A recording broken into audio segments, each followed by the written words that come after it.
Cafe football.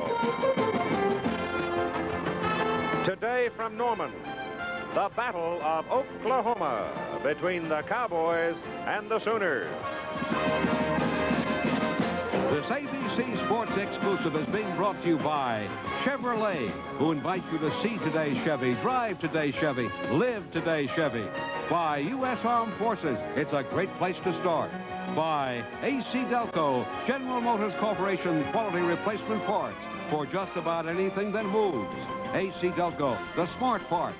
And by Owens Corning, our building products put your house in the pink.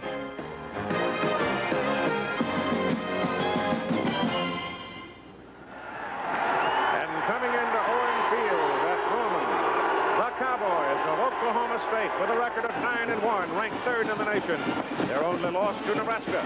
Coach Pat Jones, first season, no Oklahoma State football team has ever won 10 games.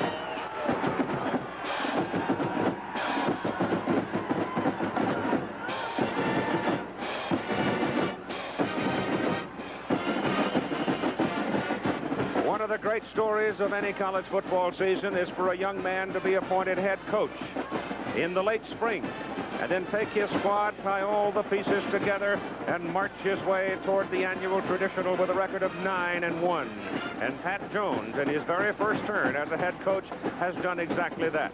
And he has come onto the field today wearing an Oklahoma State sweater, one that harkens back to the traditions of the great basketball mentor at Oak State, Henry Iba.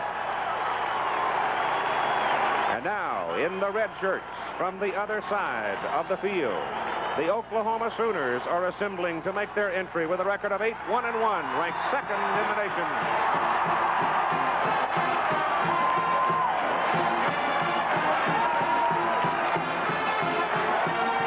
Switzer took a tumble as he came onto the field, and lucky he didn't get run over, pell-mell by that crowd. The Sooners only lost to Kansas. It is still a haunting loss. Their tie was against Texas. Barry with a record of 114, 22-4 as the head coach of the Sooners. At least he didn't pull a hamstring. And he's going to have some trouble because he's got a couple of people with pulled hamstrings. I'm Keith Jackson along with Frank Broyles. And Frank, it would seem to me that we have come once again to a ball game where we have new success in the case of Oklahoma State versus tradition on Oklahoma's side. Well, Keith, tradition means at least 7 points when the players are equal. Let's put this in perspective. Oklahoma's won 16 of the last 17, 7 in a row. No player on the Cowboy team has ever beaten Oklahoma. So what does this mean? If adversity sets into every football game on both sides, and if Oklahoma has adversity, they know and believe they can win. They've done it before. So I think it's very important that the Cowboys score first and have some early success. By this time of the year, everybody's got a book on everybody else. They know what you do under certain circumstances and normally which player's going to try to do it. But if ever there was a game where you want to leave trend, this would seem to be the day. Well, the favorite plays of each team are so known that differences in strategy would make the difference in the early goings in particular. I look for both teams to throw a lot on first down, Keith. They're predominantly running, but to change up, to try to get the timing away from the other team is very important. And part of that, of course, rests in the fact that both are outstanding, and I mean outstanding defensive teams. But let's turn to the two quarterbacks. Both are seniors, but they are utterly dissimilar in the kind of a game they play. Bradley of Oklahoma and Hilger of Oklahoma State. Danny Bradley is a runner, can throw the deep pass. He runs the option play, scrambles, and the success Oklahoma has today, if they are successful, Bradley will be tired. He'll be bruised and sore. On the other hand, Hilger is a rocking chair quarterback, throwing mostly from the pocket, letting the running be done by the other players. He's in command, and if they have a good game successfully, he'll be rested. That's the difference. And the Oklahoma State defensive unit is not terribly big, so if the Sooners are able to control the football for any great period of time, one would guess that the Cowboy defensive unit may tend to wear down as we come toward the end of the ball game. But what a day this is for the state of Oklahoma and college football at the University of Oklahoma and Oklahoma State University, which is located in Stillwater. It's the highest price ticket in Oklahoma State now getting ready to kick off here at Owen Field in Norman. Oklahoma State won the toss. They will take the second half ball, so Oklahoma gets it first. Last year, Close one. Oklahoma State almost had him, but let him get off the hook, and you can see the Sooners have dominated through the years they have played, this being the 79th meeting. In the fourth quarter, late in the ball game, Texas and Baylor, and the Bears are leading. That is a final score now. Baylor has defeated Texas 24-10. That Southwest Conference situation is so tangled up, it's incredible. South Carolina trailed all day against Clemson, but now very late in the ball game, South Carolina has gone ahead of Clemson 22-21. So the Gamecocks are back up to their tricks that have carried them to great success this season, refusing to yield and fighting back until the last second has ticked off. I would expect Mike Hull, the relief quarterback, came in, Keith, like he has all year long for South Carolina. Pulled them out. Roach will kick it off. Larry Roach closing out a brilliant career at Oklahoma State, a senior from Dallas, Texas. Buster Rhymes, number 4, and Patrick Collins, number 33, are the deep people. Roach hits it, and number 79 is on between the Cowboys and the Sooners, and Rhymes, way back in the end zone, will not return it. It'll be Oklahoma's ball, first down at the 20. With Danny Bradley, a senior from Pine Bluff, Arkansas, opening. Great wishbone quarterback, Lydell Carr, true freshman from Enid, Oklahoma, 195 pounds. Spencer Tillman still bothered by a hamstring pull, 210. Darrell Weddington starts today ahead of Steve Sewell, 195-pounder. Derek Shepard is a wide receiver at 5'11", 185. And we're ready now for the first snap of the football game. Sewell may play some today, but not a lot.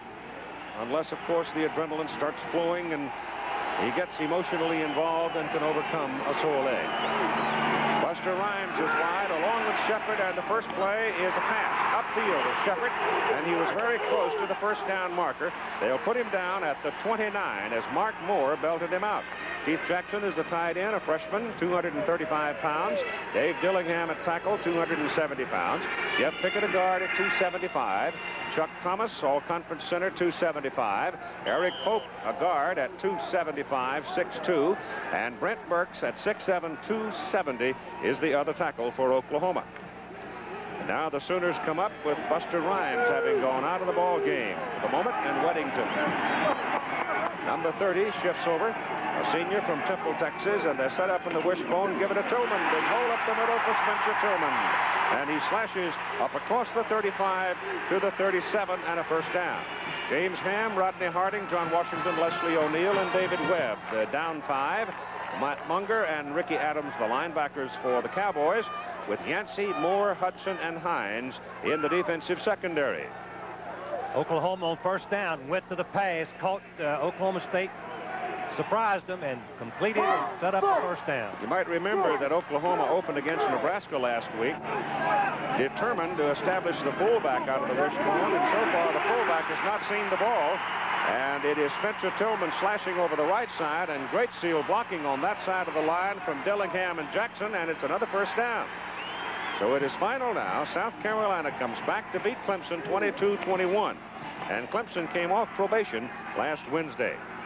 The Oklahoma defense can run, really run up and down the line. Their tackles and nose guard are 4-7 in the 40. What do you do against a team like that? You run right at them if you possibly can. They've marked him on the chalk at the 46 and just short of his first down.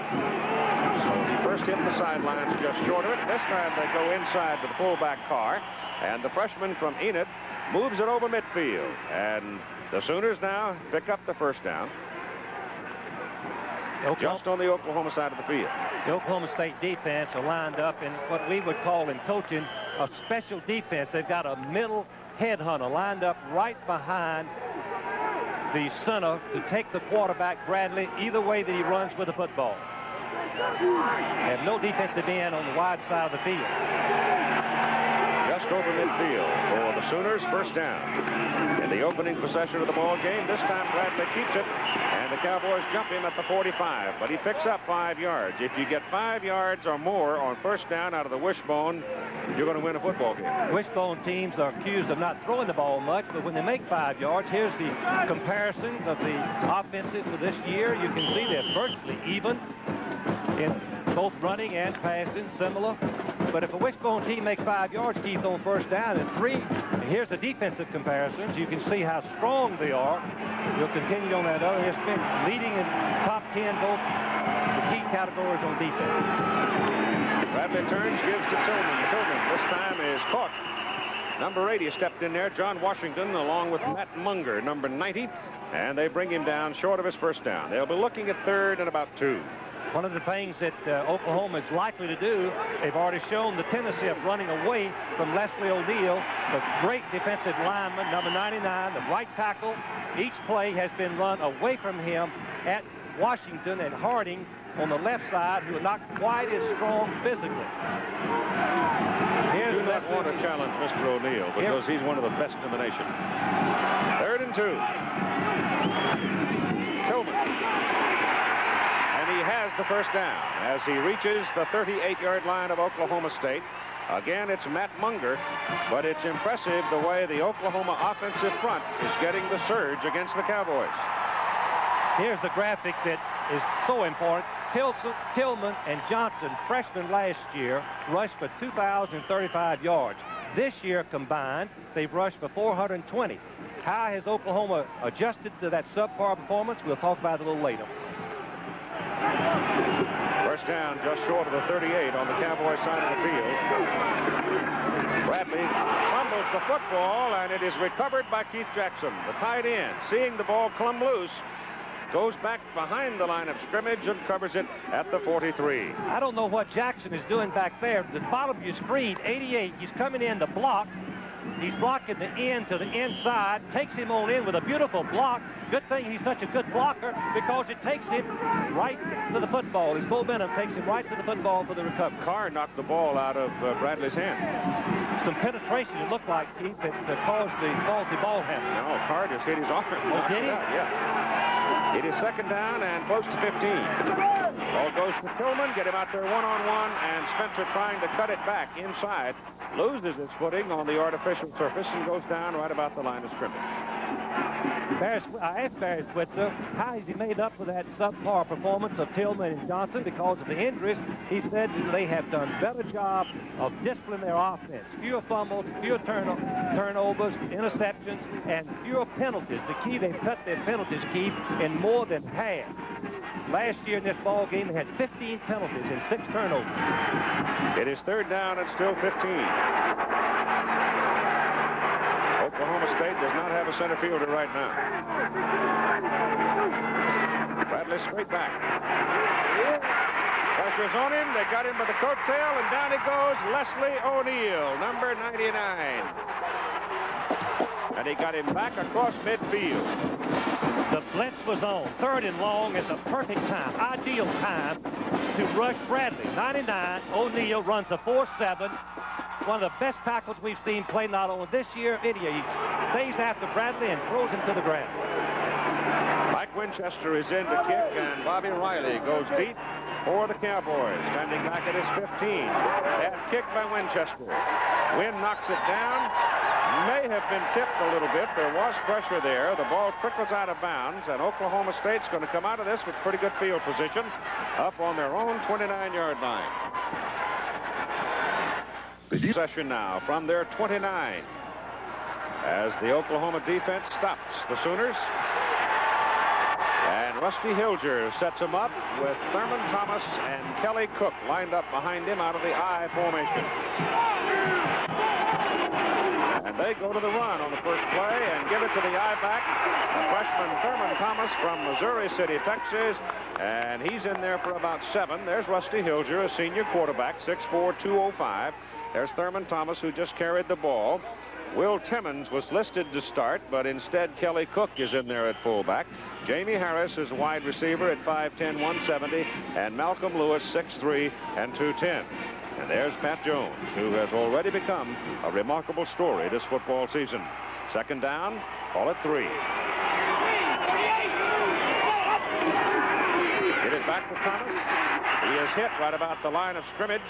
Surges ahead, but he is still going to be a half a yard or so short of his first down. Barry Hanna's the tight end, 6'2", 230. Paul Blair, 250 pounds. Ralph Pardita at guard, 255. David Tucker, the center, 270. Derek Burton, the guard, is 270. and Chuck Shanklin at tackle is 260. 3rd and 1 for Oklahoma State. Running about 38% on the season in 3rd down conversion. Quarterback Hilger to the 40, first down. Rusty Hilger is just as important to Oklahoma State's success today as Danny Bradley is to Oklahoma, but in such different ways. Now here's the defensive unit for Oklahoma. That defensive front anchored by All-American Casillas. The linebackers are young but very, very fast. And the secondary handled themselves admirably with the loss of Johnson and Stanberry, 2 starters who were injured in an automobile accident. It is first down for the Cowboys, so both teams are able to pick up a first down in their first series. Hilger goes to the pass. A little swing thrown out there to Thurman Thomas. And Thomas turns it upfield for 9 yards. The best thing that Oklahoma State does offensively is control passing, throwing the ball close to the line of scrimmage. Hilger has only thrown for 4 interceptions. Yes, only 4 out of 214 attempts. When you throw the ball behind the line of scrimmage, your defense depends on making good tackles to hold it to a minimum. Oklahoma couldn't do it. 9-yard gain. Hanna and Dillard now are in, pair of tight ends on 2nd down and short yardage.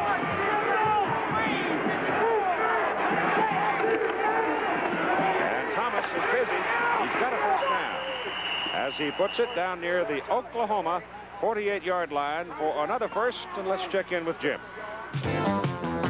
All right, Keith, you already gave the final score in Texas and Baylor. Here is the last Baylor touchdown, a poetic statement on the Texas season. Todd Dodge looking for a receiver. Thomas Everett picked it off for Baylor, went 45 yards for a touchdown. There were just too many of these in what some thought would be a national championship season for the Longhorns. You remember in their first loss to Houston, Dodge threw 6 interceptions. And Grant Teaff is now 5-2 at home in his career against Texas. No one has those kind of numbers against Texas, Chief, not in the Southwest Conference. Good. Thurman Thomas is nailed short of the line of scrimmage. Keith, that's the first time on the first down play that Oklahoma State has not been successful. Now they've got to probably go to their passing game, 2nd and long. 2nd down, 10 yards to go. Thomas has been busy, as we told you. He has had the ball on 5 of 6 OSU plays so far. We're in the first quarter, just getting underway. No score. 2nd down, 10.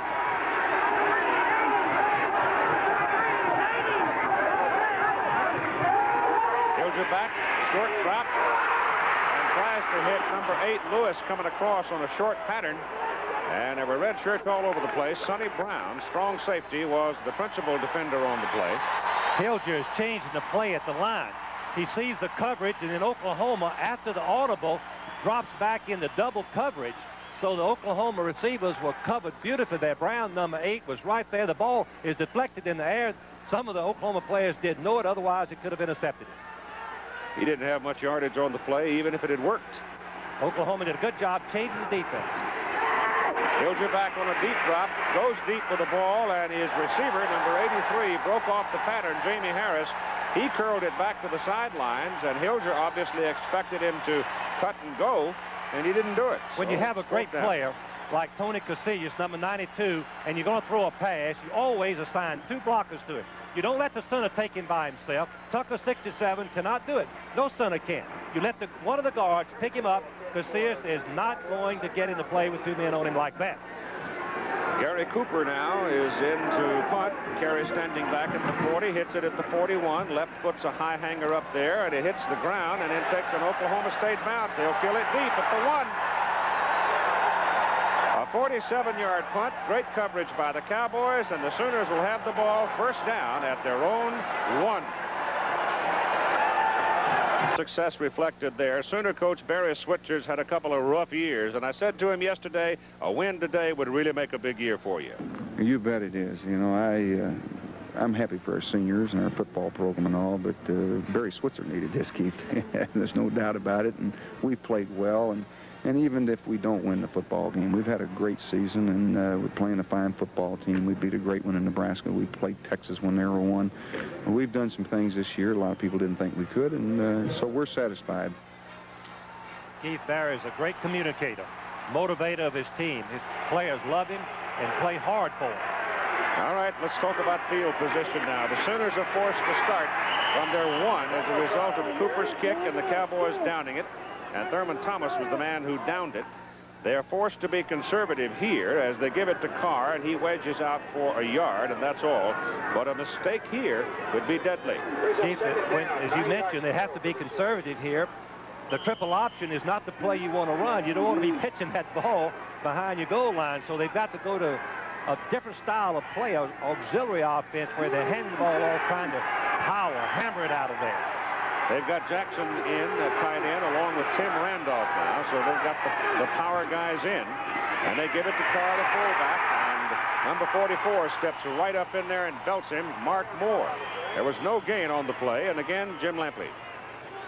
And Keith, today's South Carolina win might have been the most impressive Gamecock win all season. They trailed for the entire game, scored on a Mike Hold run with 54 seconds to go. The change today was that Hold went all the way. Mitchell did not start as he had before the loss to Navy. This victory, of course, is only going to make last week's loss to Navy even more painful for Gamecock backers. They could have been number 1, Keith. Yes, they certainly could have. Well, they've had the best year they've ever had. It's already been mentioned, and Joe Morrison and his staff are certainly to be congratulated and praised. 3rd down and 9 for the Sooners now at the 2. Here comes Carr. They let him get loose, but they get him just short of the first down. They drop him at the 10, and it will bring up 4th and 1, and the big freshman almost popped it out of there. Carr, the fullback, and that's a tough role to come in as a freshman, as Keith already mentioned. There he is, number 45. Playing that very important role of the fullback in the wishbone, making yardage up the middle, taking the pounding, the beating that he does on virtually every play.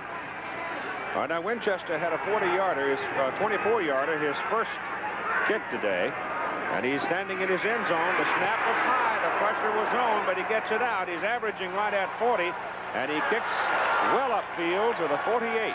A 39-yard punt with no return on it. And so Winchester does a pretty good job this time kicking out of his end zone. But still, it's good field position for Oklahoma State.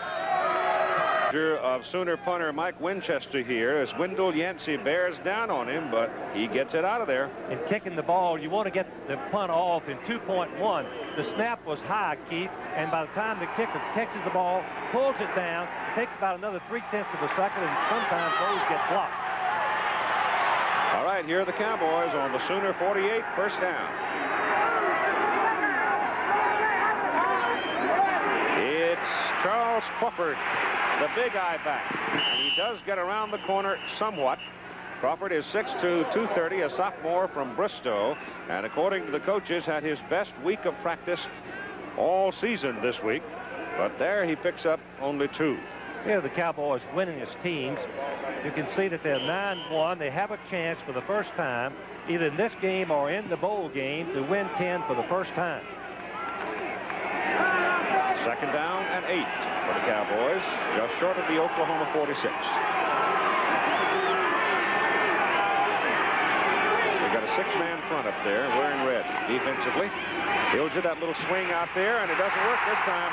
Great defensive play. The little swing pass is thrown out to Jamie Harris, but Tony Rayburn, who has stepped in to play when Andre Johnson was hurt, and boom, boy, did he make a great play. Here's an interesting score, Keith. 17-10 now, number 1 Brigham Young over Utah State. Well, Penn State, I know, had a letdown after the big victory by Notre Dame last week.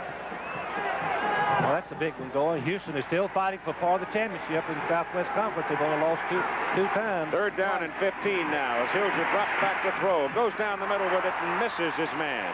The pass was thrown hard, intended for Terry Weimer, the split end. And Oklahoma State is unable to take advantage of their field position in this possession, and so they'll have to punt it away. Maryland winning the ACC today with that victory over the Virginia Cavaliers. Buster Rhymes and Sonny Brown go deep now. for Oklahoma, and Kerry Cooper is in. That's Kerry, not Gary. He's punting with a pretty good wind, maybe 10 miles an hour. And now he shanks one. And it takes an Oklahoma bounce. And here's what can happen to you now. They had Oklahoma pinned up on the 1-yard line. They kick it out. They take it on a 48. And now he shanks 125. And the Sooners have good field position. This past June, Pat Jones was named to succeed Jimmy Johnson at OSU. I asked him if he'd had time to assess what a great year he's had. I've been numb ever since June the 8th when Jimmy took the job at Miami, and I got this one. All of a sudden, here we destroy Arizona State, and from there on, here it goes. So, no, I haven't had time to sit back and savor anything. But he will. He's proven himself, I repeat. He's really worked hard to get to this stature and this place in college football. From the 28, Oklahoma goes to work now. First down. Bradley gives the ball to Tillman. And Spencer Tillman, with that slashing quickness of his, is close to a first down. The Oklahoma coaches decided during this week if they're going to run at Leslie O'Neal, they're going to run power plays, nothing quick. They're going to try to double team him. The same strategy that Oklahoma State is using against their great Oklahoma's All-American, Casillas. It is a first down, dead even with the hash mark at the 38-yard line. Cowboys holding their 52 defense right now. Bradley on a little delay gives it inside to Damon Stell, a freshman from Oklahoma City. Stell hits the ground. The ball is dead. Is called down. Yes.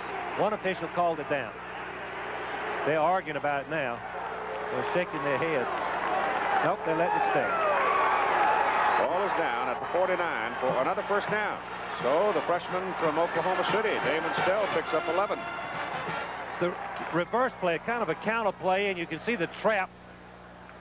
A big hit coming up right there. I guess that's Moore, 44? Yep. Boy, did he put a headgear on him. He was down. The ground caused the fumble.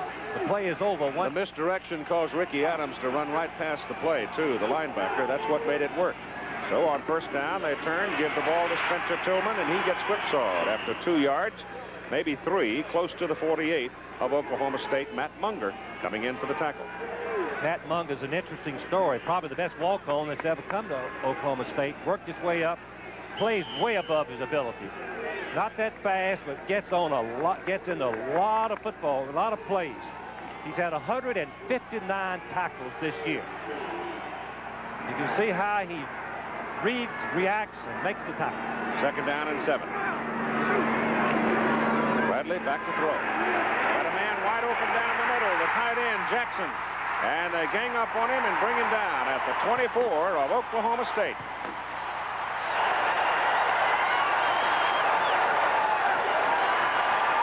A little bootleg fake. Bradley fakes to the halfback, rolls out, and finds Jackson, the tight end, in behind. When the linebackers are playing the wishbone, they're up close. Also, Hines, the free safety, was over-covering the wide out, leaving the middle wide open for the reception. Oh, he's a big, strong one, isn't he? 235 pounds, and he runs before 640. And it's first down Sooners at the Cowboy 24. Bradley gives it to Tillman. And somebody, I think maybe he might have tripped over one of his own people as they started to make his cut. One of the linemen, Eric Pope, had lost his footing and been shoved back, stuck out a leg, and Spencer tripped over it. Auburn and Alabama will open our activity next Saturday at noon Eastern time, and Florida State will follow from Tallahassee at 3:30 Eastern time. And next Saturday, we're going to have an ABC viewer telephone poll, and the question is this, and since everybody seems to be arguing about it, does BYU, playing out in the Western Athletic Conference, deserve to be ranked #1?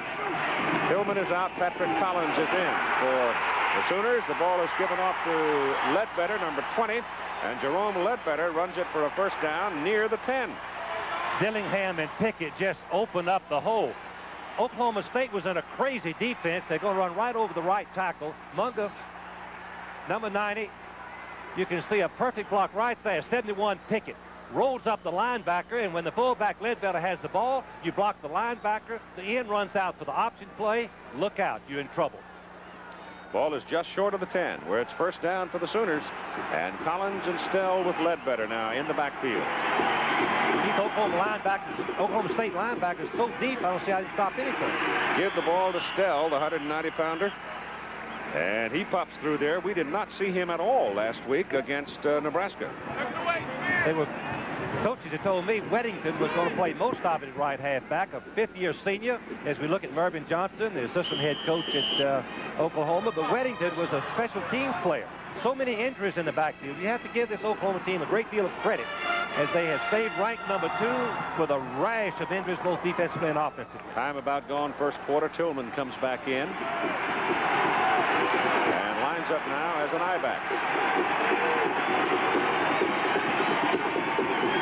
He's got it. And he's down to about the 6-yard line. So they may get one more snap, but they'll have to be quick about it, and probably not. As we wind down the first quarter of play, Leslie O'Neal made the stop on that last play for the Oklahoma State Cowboys. The Oklahoma State Cowboys linebackers are at least 5 yards deep, even though the ball is resting inside the 10. That's surprising. They're taking the time to run down the clock and end the first quarter with no score, while Bradley and Coach Switzer have a talk. Second quarter of play in a scoreless ball game. The Oklahoma Sooners have it on the 6-yard line of Oklahoma State. The 9th play of this possession is third down and a long 5.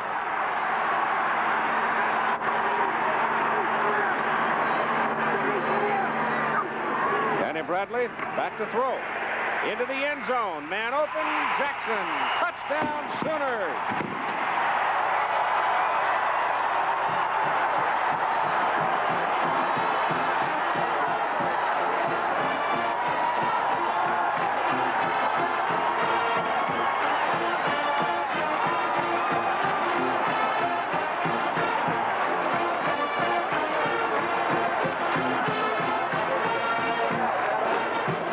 Tight end has become a primary weapon for the Oklahoma Sooners.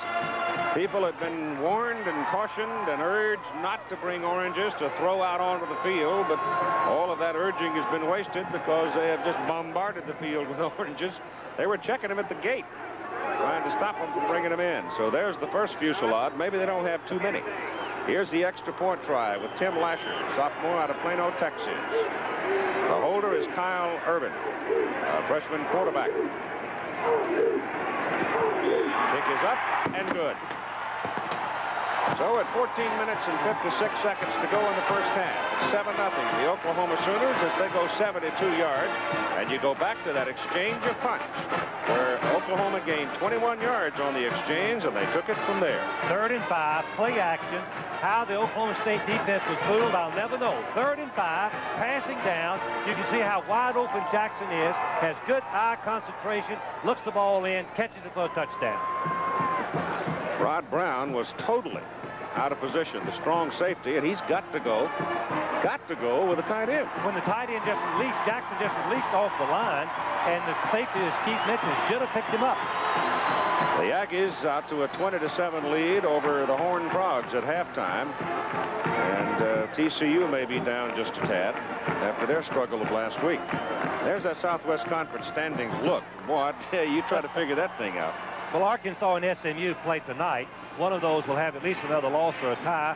So it will leave, and Houston can beat Texas Tech. It will leave 4 teams tied for the championship. The Liberty Bowl's affected. Obviously, the Cotton Bowl's affected. The Bluebonnet Bowl's affected. I don't know who else is Aloha affected. Bowl, too, Keith. We'll go over that a little bit later. Yeah. I don't want to. It's too complicated. I got enough trouble with this football game. Low driving kick that'll take a big bounce and go well back into the end zone, and there will be no return by Bobby Riley. And so the Cowboys will come out and start to work at their own 20. A little adversity for the Oklahoma State team, something we talked about earlier.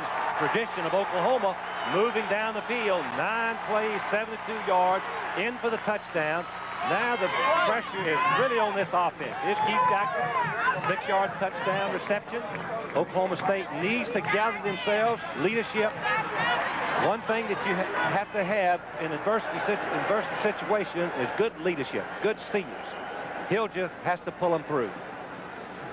They'll start with Thurman Thomas and Kelly Cook. Cook being the up back and Thomas the deep man out of the I formation. Hilger gives it to Thurman Thomas.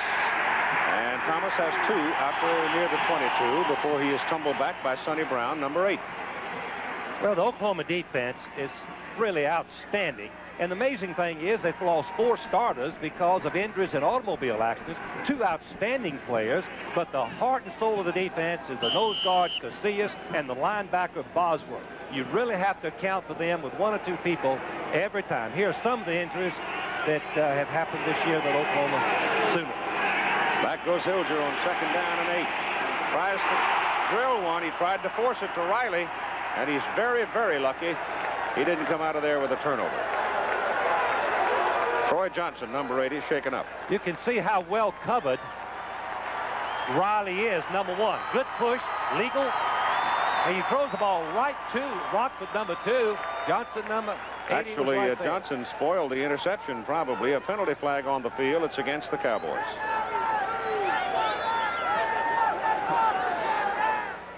John McClintock is the referee. Shorten things out. They're the other gentlemen working the game today. They use 7 in the Big 8 Conference. I wish everybody did. The 7th official is primarily to watch the tight end. Holding on the offense. It is still 2nd down. To watch the tight end, Keith. The way the officials operate, the tight end is just not covered by the other 6. Someday we'll probably have 11. I hate to see that day. Look at Pat Jones. His team hadn't had much success. You get 11 officials, you'll have 7-hour ball games. I want to tell you, I voted for 4. 2nd down and 20. Actually, 18. Hilger gets it down the middle. He's got a man wide open, and the gain is good for a 1st down. As number 82, or is it 92? It's 82. Barry Hanna brings it upfield. The other tight end is 92, but that one was Barry Hanna. How can the receiver be so wide open? The linebackers, you can see 44 and 42 are held by the fake. They go all the way to the right. Now the quarterback, Hilger, who's experienced, 5-year veteran, comes in with the ball to Hanna. 8 Brown finally brings him down, but not before the 1st down. Linebackers cannot cover that play. Safety's got to help out. So both tight ends now have taken a major role in the offense. Oklahoma leading 7-0. Give the ball to Thomas. That was a mistake, because he is buried at the line of scrimmage. Again, Jim.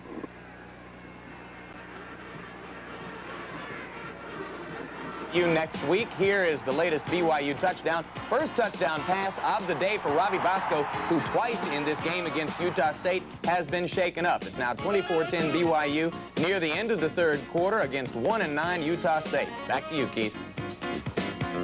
Okay. Still about 10 for Oklahoma State as Hilger drops the throw. Good protection.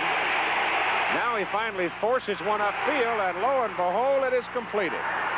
Great throw, drilled in, but a greater catch by Harris because there were 2 Sooners right there with him. Harris coming back to meet the ball is the only thing that prevented the interception and allowed the catch. Harris, 83, a big league receiver. Now watch him come back to the ball. If he hadn't, it would have been intercepted, I believe, by Rockford. Brown right there also. Hilger again, quarterback showing his experience. 1st down for the Cowboys at their 47. Hilger dumps it. Pressure was on him. And number 61 was the guy who was really giving him the business, Mike Aljo, and Mike now is hurt.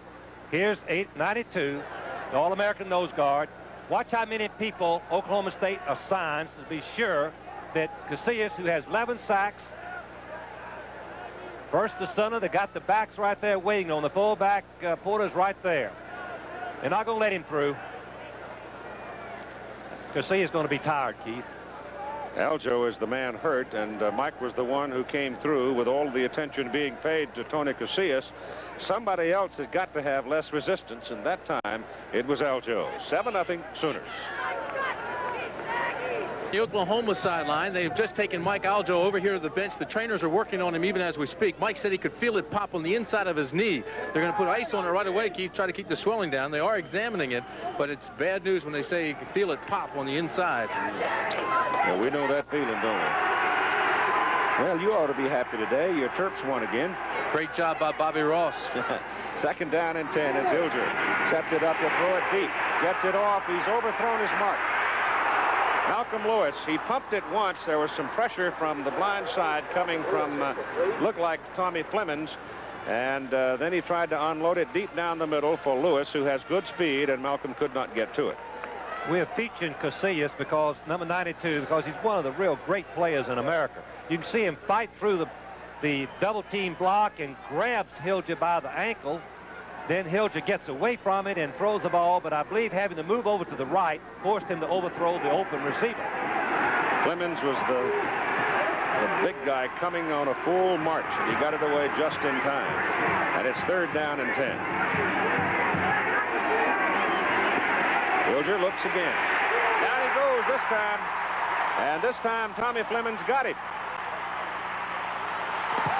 See, that's what happens when you get preoccupied with one player on the defensive front. That opens it up for somebody else. Steve, that's a good point. When you double team Casillas, you're leaving the tackle single block, and that's exactly what happened. Flynn comes all the way around Burton, the left guard, and makes the play. Extra effort by Fleming, number 93. And Cooper is in to punt. 47 and 25, and 2 kicks. Into the wind, and it hangs it up, and a fair catch is called for Oklahoma at the 33. 31-yard punt. Sonny Brown made the catch, and that's where the Sooners will go to work. Getting to be quite gray here as the clouds move in. ABC's NFL football this coming week, 2 games. The New York Jets will go to Miami next Monday, and of course the Dolphins are already in. The Jets are still in the hunt. Washington still in the chase. Will be playing Minnesota on Thursday night. Both games at 9 Eastern time here on ABC. From the 33 now, first down for Oklahoma. And this is Lydell Carr. He is grabbed by John Washington, the middle guard, number 80, but his leg drive gets him 3 yards. Seldom do you see a middle guard numbered 80, but Washington was a defensive end, moved into the middle guard position, and has solidified this great Oklahoma State defense. Has been so successful all year long.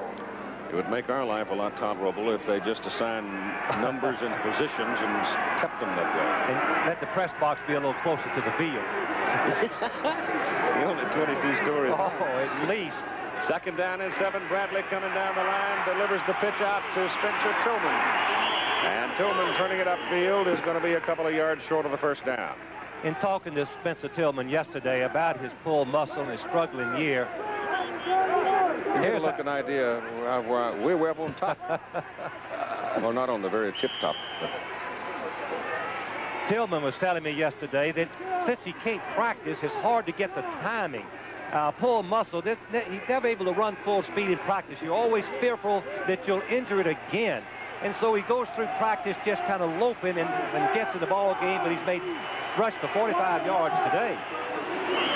Got it again, but whistle stop him, and there's a penalty flag fluttering up from one of the linesmen on third down and about 2. And when we speak of Spencer Tillman, we speak of an all-conference football player as a freshman last year, rushed for over 1,000 yards. Penalties against Oklahoma, an illegal procedure call, and Tim Brandt now confirms that Mike Aljo is gone for this ball game because of the knee injury. Mike Aljo was playing the defensive end against the run. False start on the offense. Troy Johnson would come in against the pass, so that is the same position that Murphy, the great all-conference player, started the season and was injured against Pittsburgh and is going to be redshirted for the year. He's available, however. This is his 4th year. He could go on if he wanted to, but he indicated yesterday that he wants to come back. Well, he had 2 years of all-conference, sophomore and junior. One of the fine players in this Big 8 conference. Third down and still 7 as Bradley wings one complete. And it is good for the first down at the 46. Derek Shepard, the sophomore out of Odessa, Texas. Mark Moore brought him down. When you play against the wishbone, most of the time you'll draw one-on-one coverage. People ask me all the time, why don't you double cover the wide receivers? Well, if you do that, you take so many men out of the running game that you cannot stop the run. So single coverage, Shepard too fast, good fake deep, and open for the short reception. Bradley is now 4 out of 4, 48 yards and a touchdown. And the Sooners at their own 46 first down.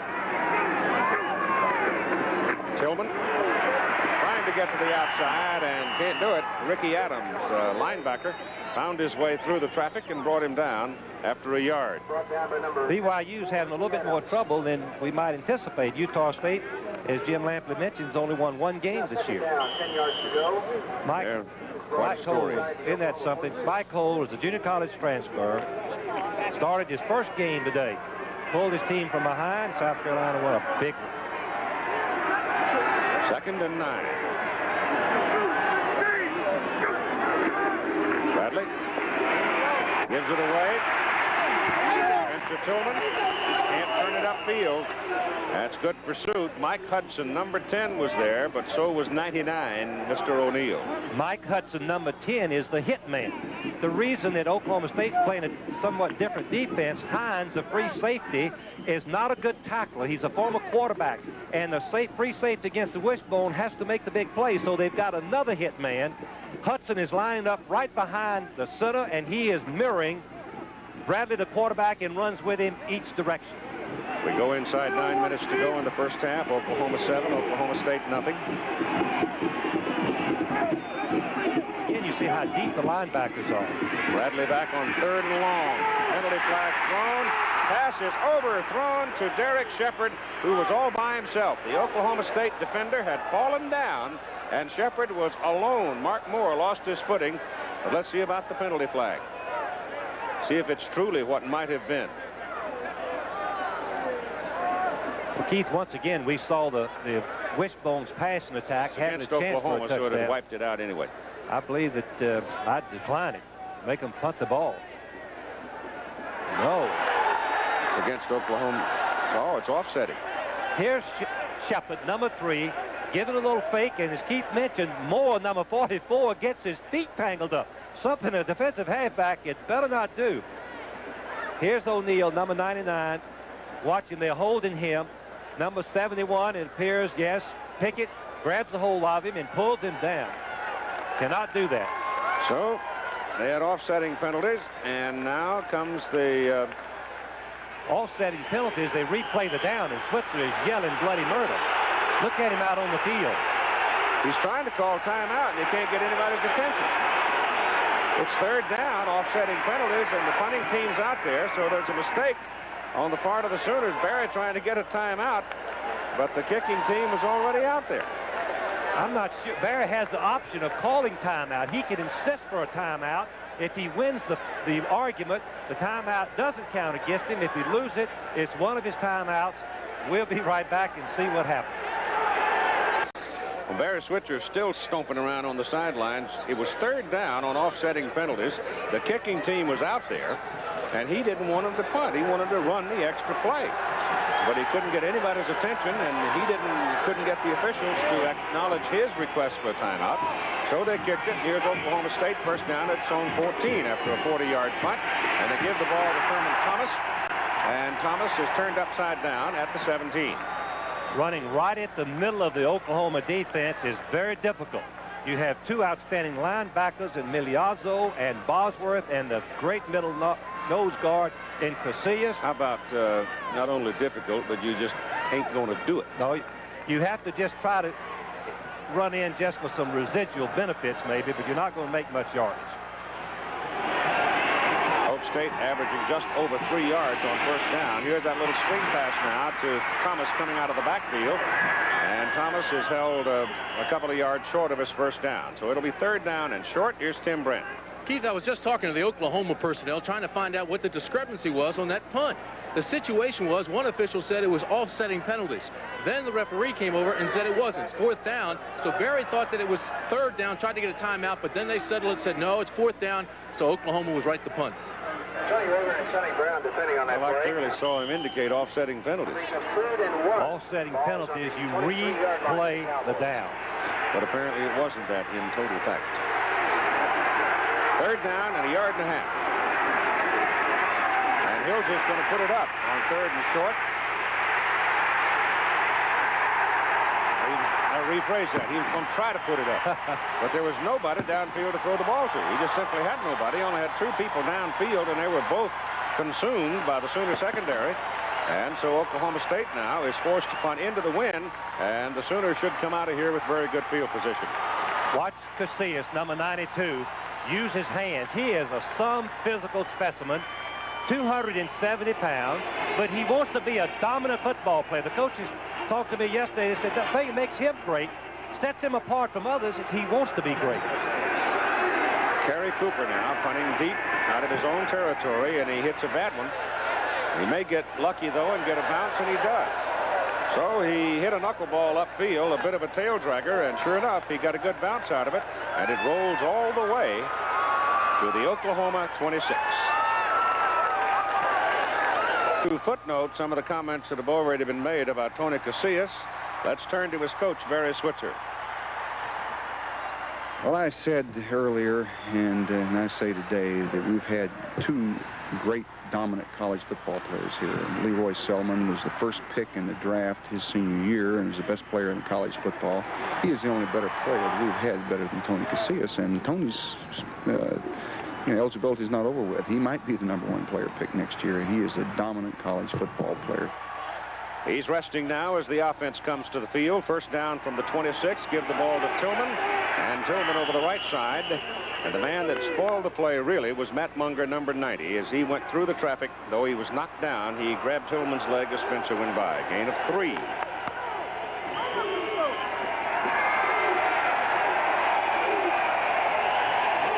$7-0 the Sooners, with 6 minutes to play in the first half. The winner goes to the Orange Bowl. The loser goes to the Gator Bowl. The winner gets a share of the Big 8 Conference Championship and the possibility of remaining national title contender.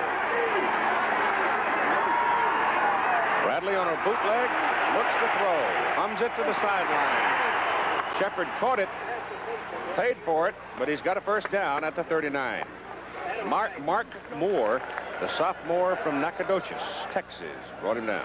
Moore made 2 great interceptions against Nebraska, but Shepard is just too quick. He's giving him a big cushion. They want to give him the ball, make Oklahoma go the hard way. Short passes if they're going to throw the ball, nothing deep. Here's what Shepard has done: 19 receptions, 13 yards per reception average. I tell you that Mark will hit you, won't he? Yes, he will. Mark, they say he's one of the best young defensive backs they've ever had at Oklahoma State. On first down, Sooners send a man in motion. That's Tillman. Give it inside. Carrying the ball, Jerome Ledbetter. And a penalty flag thrown on the sideline. He's close to a first down. I thought I saw the yellow towel go sailing through the air, and I did. Lydell Cars, the freshman, is getting help at fullback by Ledbetter, number 20, who weighs 225 pounds. Kind of a good change of pace, Keith. Lydell Cars fast. Ledbetter is powerful. Takes 2 fullbacks in the wishbone. Every wishbone coach has told me that if you got 2 good fullbacks, you're way ahead of the game in the wishbone attack. Probably an inadvertent face mask here.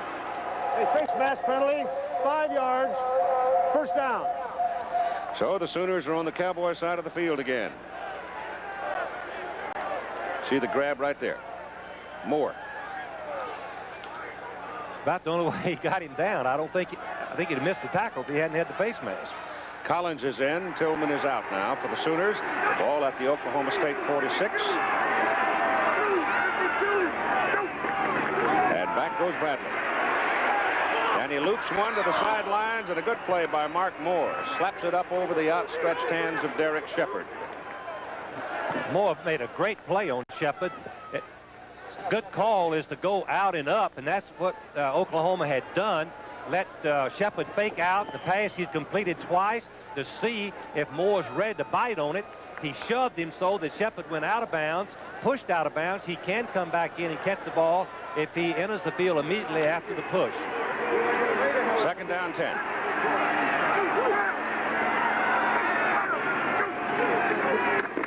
Tillman. He's a good one. He goes down to the 35, and a Sooner first down. He was patient once he got out there on the corner. He waited long enough to get a read and got his yardage. Tillman now, we remember, rushed for over 1,000 yards as a freshman. You can see that, and he's been hurt most of the year, just had over 300 yards coming into this ball game. But there, he protected the ball, something that the old Oklahoma teams of the past didn't do, Keith. They didn't worry about just running the ball. Now they're disciplined to protect the ball. That's a good day going here for Spencer. Yes. He's very pleased. He's been struggling all year with that injury. Bradley back to throw on first down. Down the middle for Keith Jackson, and he drops it. He had it. He was all alone. Bradley makes a great throw. In talking to the Oklahoma coaches, Bradley's not very good throwing short in the middle, but he's good throwing the ball deep, has accuracy. And you can see he hits Jackson right there. I think Keith just kind of tightened up a little bit there. The ball was right there, should have been caught. Probably would have scored had he pulled it in. Same play that worked for the big gain in their first touchdown drive. The safety man is moving over to pick up the wide receiver deep and leaving the middle wide open. 4:27 to go, first half. 7-0 Sooners. Ball on the Oklahoma State 35, and number 63, Eric Pope jumped. So Eric trying to anticipate and get a move against Leslie O'Neal. Gets caught. Last year, Oklahoma had over 90 penalties, 15 alone in this ball game. This year, they've had just over 30. So you can see, just over 50, I'm sorry. False start on the offense.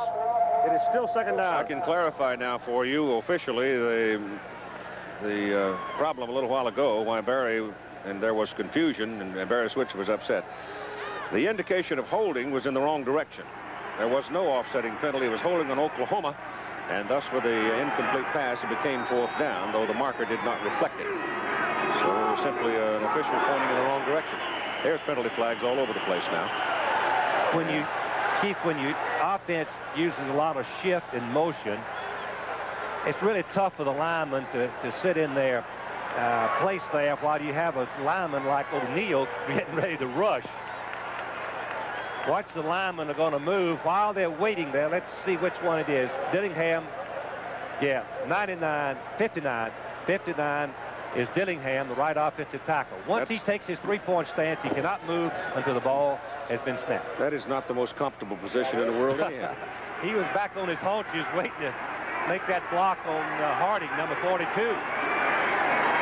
So now you come all the way back to the 45, where it's second down and 20. And Bradley wanting to hustle away on a scramble. He saw O'Neal coming, but big old Leslie stuck out that hand and just took the little fella right on down. O'Neal has that trait that makes him a great football player. Quickness, how quick he comes off the ball. He never gets stuck on the block, uses his hands. That's the #1 technique of a lineman. Never get stuck on the block. Push him away once you see where Bradley's going, and he does. Separates from the blocker. Number 69. Yeah, but look how far he rode Burks back. Now, Burks is 270 pounds, 6'7", and O'Neal ran him back 10 yards. Right into the quarterback, Bradley. So they're back in midfield, where it is third down and 25. And Bradley again straight back. And they got him again. Number 91 does it this time, Warren Thompson. Warren Thompson is a great athlete. Junior college transfer, but he runs a 4.5, Keith. One of the fastest players on the team. He has not been there except this spring. He's substituting for Webb, and he made another big play. Winchester is in for his fourth punt of the day. And Riley goes back now as the Oklahoma State defensive unit really asserted itself. Again, pressure, and they're going to call a roughing the kicker. They knocked Winchester down. Two Oklahoma State Cowboys came in. They got a little bit tangled up, and Harry Roberts, I think, was the man who knocked him down. Keith, if I'm right, he incidental roughing is a 5-yard penalty. I think you're right. Roughing is 15. 15-yard penalty is now first down, and they had fourth and what, 30? At least 30 yards. See, now his foot's down. No, he had his foot down, Keith. You're exactly right. He now is another football player once he has time to regain his balance. Now we've got to see if it's a 5-yard penalty. It's not a first down. I believe I'm right on that. If it's 15 yards, it's an automatic first down. I haven't seen that call this year. They've just changed it. Running into the kicker. It's a 5-yard penalty. The penalty is refused. It'll be Oklahoma State's ball. Let's go back and see the sack by Thompson. Coming from the backside, he gets the break on Jackson. Number 88 is trying to block 91. Watch the hands, and now watch the 4.5 speed of 91, Warren Thompson, as he, look at the hands. That's a little bit illegal right there. I don't see how Thompson got away from the hands, but he sacks Bradley for the loss. I don't understand why they refused the penalty. They refused the penalty because of the good punt. They figured at 5 yards they'd have to kick the ball again, Keith. Well, the punt was only 38, and Oklahoma's sitting out on the 20. Oklahoma State's on their own 23. There wasn't much advantage to refusing. You're right. They just didn't want to snap it again, I guess. I guess not. To the punter. 3 minutes to play in the first half. 3. Charles Crawford and Kelly Cook now line up in the I formation for the Cowboys. 7-0 Sooners lead in this first half. And Rusty Hilger sets him at quarterback. And gives the ball to Crawford. And Crawford won't have much. Richard Reed, the first one to get there. And help from Casillas, the nose guard. Great play by the defense. Doubleheader for you next Saturday here on ABC. Auburn, Alabama, 12 Eastern time. Auburn with a win goes into the Sugar Bowl. And Florida State will follow at 3:30 Eastern time. And Florida denied entry into the Sugar Bowl by the Executive Committee of the Southeastern Conference this past week. 2nd down and 10. Hilger, pressure from the backside. Just gets it off. Hits his man. Penalty flag. Caught by Jamie Harris. And it was Troy Johnson coming from the backside, almost got this Oklahoma State quarterback. If Harris ran into the defensive back, it's offensive interference. We've got an ineligible man downfield. On just a rollout pass, that's a tough call. And here's Tim. Keith, the battle cry down here on the Oklahoma State side of the field is composure. The coaches want these players to maintain their composure. You mentioned the psychological advantage the Sooners have, and I think everybody on this side is aware that they lead the series 60-12-6.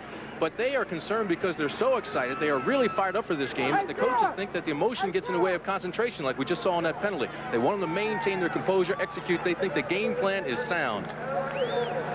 One of the hardest things in the world, though, in front of 75,000 people in a ball game with such high stakes. Let me make one other point. And you are talking about 18, 19, 20-year-olds, too.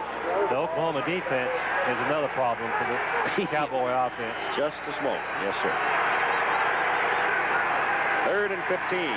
This is Crawford. And Crawford, the big back, he weighs about 230 pounds, and he does not get back to the 20. They belt him out just short of the 20. Brian Hall, who made that big play in the Nebraska game last week for Oklahoma State, and Troy Johnson. That's our halftime show for you. Keith, Bowl rundown is like a fantasy land. It changes hourly. 2 outstanding defensive teams. Oklahoma State Cowboys can run. Oklahoma, their defense is strong and can run.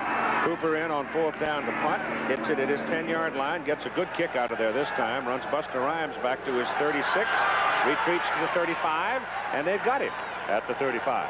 That's good coverage downfield by the Cowboys after a 44-yard punt into the wind by Kerry Cooper.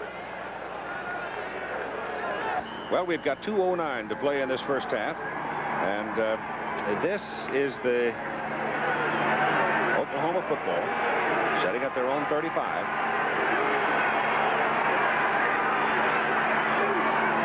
And Danny Bradley sets him up and goes to work. Wants to throw it. Going deep with it.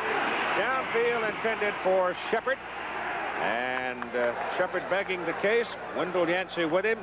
And no flag. So the pass is incomplete. Another out and up, thinking that you try to get the back to bite on you. Yancey, number 48, gets his left arm right into, looks like he's blocking. That could have been called pass interference. Wasn't incidental, it didn't appear to me. It looked like Keith got his arm out in front of him, trying to hold him back a little bit. Picky. 2:03. It's a contact game, a collision sport. Not on pass interference, Will. Spencer Tillman squeezes in there for about 2 yards. And the clock is rolling along now. Inside 2 minutes to play in the first half. Rodney Harding with the tackling. Oklahoma looked good moving the ball in the first quarter. Got outside 2 or 3 times. Spencer Tillman making some breaks, but the Oklahoma defense, State defense, has tightened up. The Cowboys look much better this quarter. Sooners 3 out of 7 on 3rd down conversions. 3rd and 8. Bradley back. O'Neal almost got him. The ball is stepped up in the air and intercepted by Warren Thompson. And Oklahoma State is inside the 30 of Oklahoma. In a big defensive struggle, the one thing you want to avoid at all possible, turnovers. Turnovers usually decide a defensive struggle like we've seen so far in this first half. The height and the speed of the Oklahoma State down 3 linemen is a problem to Bradley, who is only a 5'9" quarterback. Let's see if we can tell what Bradley saw, rolling to the left and going to throw back to the right. He has an alley, but when he tries to throw out in a flat, Harding, number 42, gets that left pole up in the air. Washington catches it. And here comes the end around. Malcolm Lewis wants to throw it. He's got nobody to throw to. He's got to run it, and he picks up about 5. He moved the football down to the 26. That'll be a 4-yard gain. Brian Bosworth ran him out of bounds. He wanted to throw the ball deep. He had Harris down there, but Harris had a bunch of company. The ideal time for a trick gimmick play is right after a turnover, and in particular against a team like Oklahoma in this first half. 14 carries rushing for the Cowboys for a total of 5 yards. That tells you how effective that Oklahoma defense is. A minute and 16 seconds to play. First half, 7-0 Oklahoma. From the 26, the Cowboys, Hilger, quick drop, pressure inside, tries to run it out of there, gets it to the line of scrimmage and close to the 25. Milazzo and Richard Reed bring him down. Is the winningest coach, Barry Switzer, in college football. The pressure on Hilger, as I said earlier, he throws mostly out of the pocket, which means the nose guard, the tackles, have got to apply the pressure. Now, Casillas is only being blocked by one man, the center, and you can see what a great charge and closing that Casillas had in that play. Hilger back to the pass on 3rd down and 5. Throws it to Thomas out of the backfield, and Thomas has a first down for the Cowboys at the Sooner 15. And Pat Jones wants a timeout if somebody will look at him. And finally, they get it. So instead, right now, of the normal campus message, the universities would rather have the governor of Oklahoma speak to you.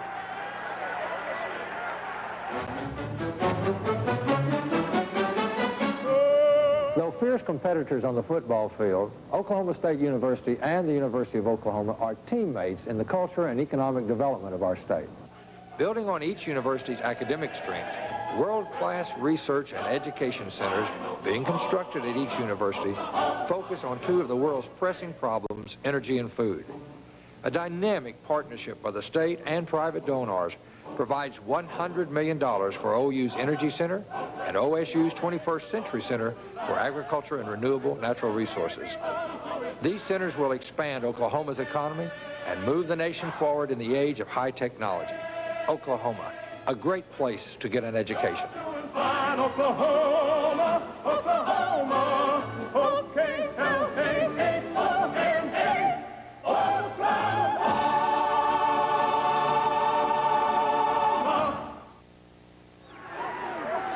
The ball is just short of the Oklahoma 16, possession of the Cowboys. Oklahoma State, first down. Trailing 7-0. Hilger back, 36 seconds as the clock goes. Pass is thrown through the hands of Barry Hanna, the tight end. Clock stops now with 32 seconds. The 2 coaches, this is a critical situation right here, threatening Oklahoma State. The Cowboys need to pick up something here as Hanna gets shoved by both linebackers, and the ball is thrown a little bit hard, didn't you think, Keith? Yep. And a little bit behind him. Hanna could not hold it. They've only got at most 3 people as receivers, though. Back goes Hilger again on 2nd down. There's pressure coming from the other way, but he runs away from it, gets it off, and the clock is rolling along. 20 seconds, and now they stop it. He's close to a first down with it, depending on the spot. The spot looks to me like it's just outside the 6. And Oklahoma State now will spend another timeout. They have 1 left. Misdirection passes. And then you have the quarterback dropping back and then rolling out. That's a call play. As you see, the linemen are out here to pick him up, but the receiver that he wanted to throw to deep in the end zone, Riley, had slipped down.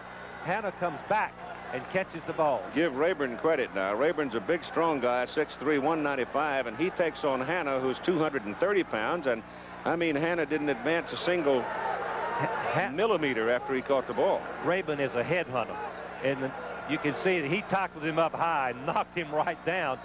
Rayburn, just a sophomore, but really a tough, physical football player, taking the place of Stanberry, who was injured in an automobile accident. They are short of the first down. They'll be looking at third down and less than a yard, or that a part of a yard, I guess it is. Oklahoma State has only one timeout left. Well, if they get their first down here, the clock will stop. The clock will stop.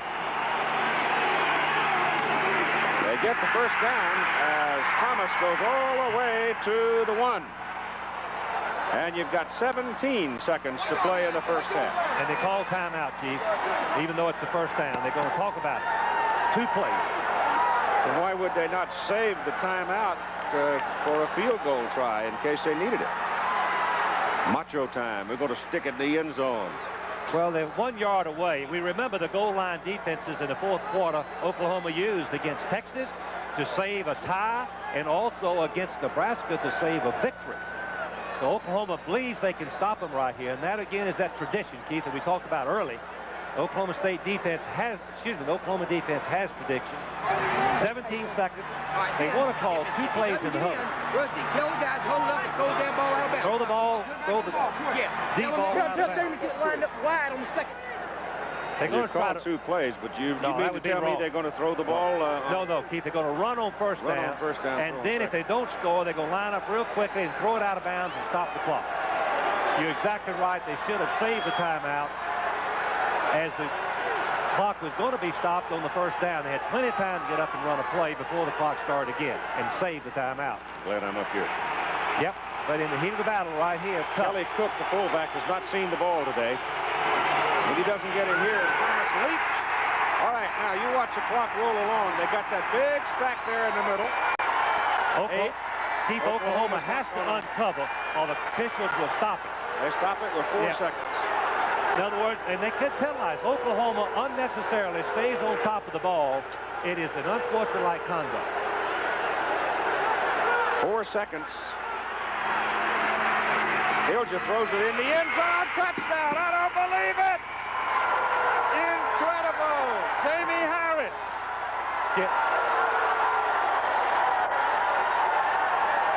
That's incredible. It's a sensational play. Here again, the senior quarterback, Rusty Hilger. Been there 5 years. Played 3 years. His team has gone to a bowl all 3 years. He tried to throw that ball in such a way that if Harris couldn't get it, it would go incomplete, I guess. But the Harris clock had run out. But the clock had run out. He didn't have a chance at a field goal. Roach trying to tie it up. And he does. So, here's old Mo going to the clubhouse wearing white. One of the most dramatic plays that we've seen this year. Barry is complaining to John McClintock about something here. But it was, I thought for sure he would try to zip one out of reach and go to give him just the second or so for the field goal try. But lo and behold, Harris caught the lob, and Tim Brandt, here's Barry. Tell me about it. What did they tell you when you went out there, Barry? Oh, he said they weren't getting up off the ball. He had called timeout. No wonder they couldn't get off the ball. There's 22 people piled up on it. Called timeout with 4 seconds left. They had no timeouts. All right, now tell me about the other one now. There was controversy before when you went there on third down. It looked like you were going to punt, call timeout. Then they said the penalty was... No, they said it was offsetting penalties, and they had third down on the yard marker over here, and they didn't tell them to change it. So we don't know whether it's third down or fourth down. That's why I want timeout to ask them. All right, Barry. Good luck the second half. Well, you can hear the crowd. 7-0 or 7-7 is our score. We'll be back with our halftime activities after this commercial message and a word from our local station. All right, we want to show you the touchdown play here before we go to our cutaway here. Now watch Hilger. He takes that one step and throws this lob in the corner, and Harris goes in behind Rayburn and pulls it down with no time remaining on the clock.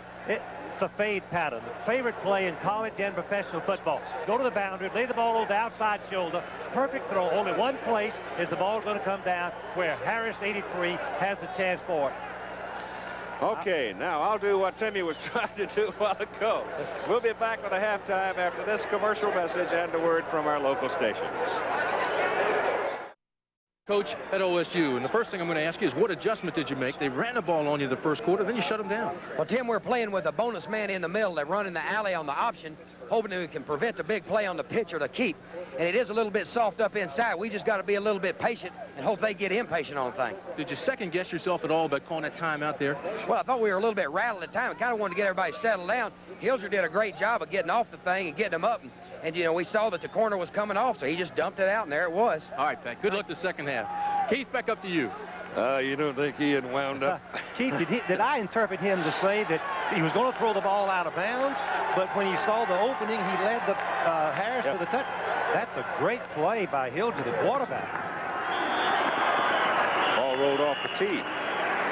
Lasher didn't whip it. He pulled away from it, and they'll do it again.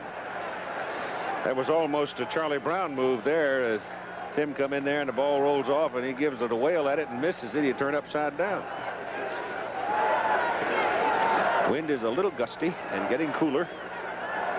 And the prospect of rain exists, but so far I think we may be able to dodge it. Now here's the kickoff by Lasher. And it's Riley backing up in the end zone. He will not return it.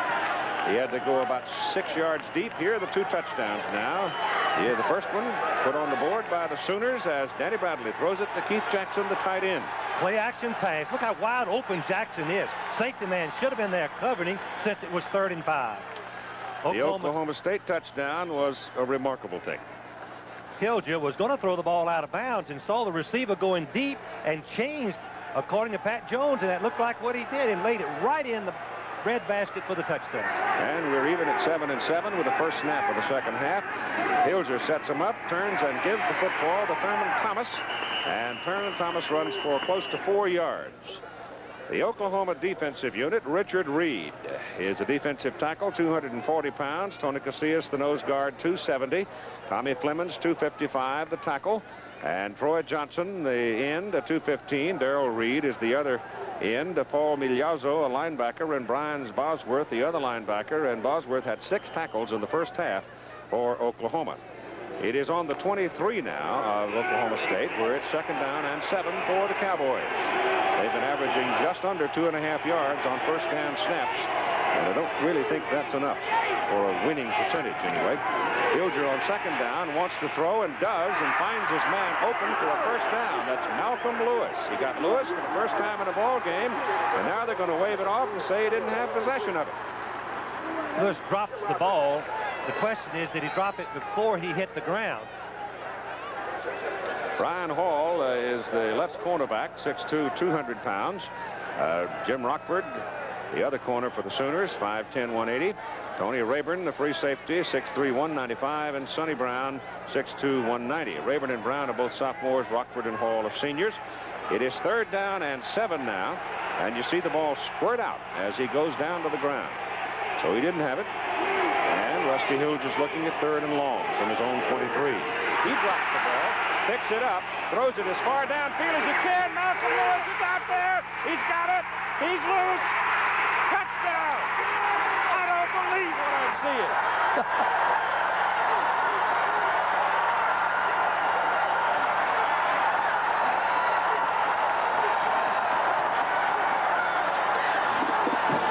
Rusty Hilger shaken up on the play. He's being helped off the field, and now he's moving with locomotion.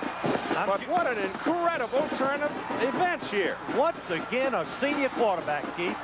When he fell down, tripped, normally he would just try to look to get away, but he knew he had his receiver open for a touchdown. He didn't see it. He was on the ground, tackled. Here's Roach for the extra point, and it's good.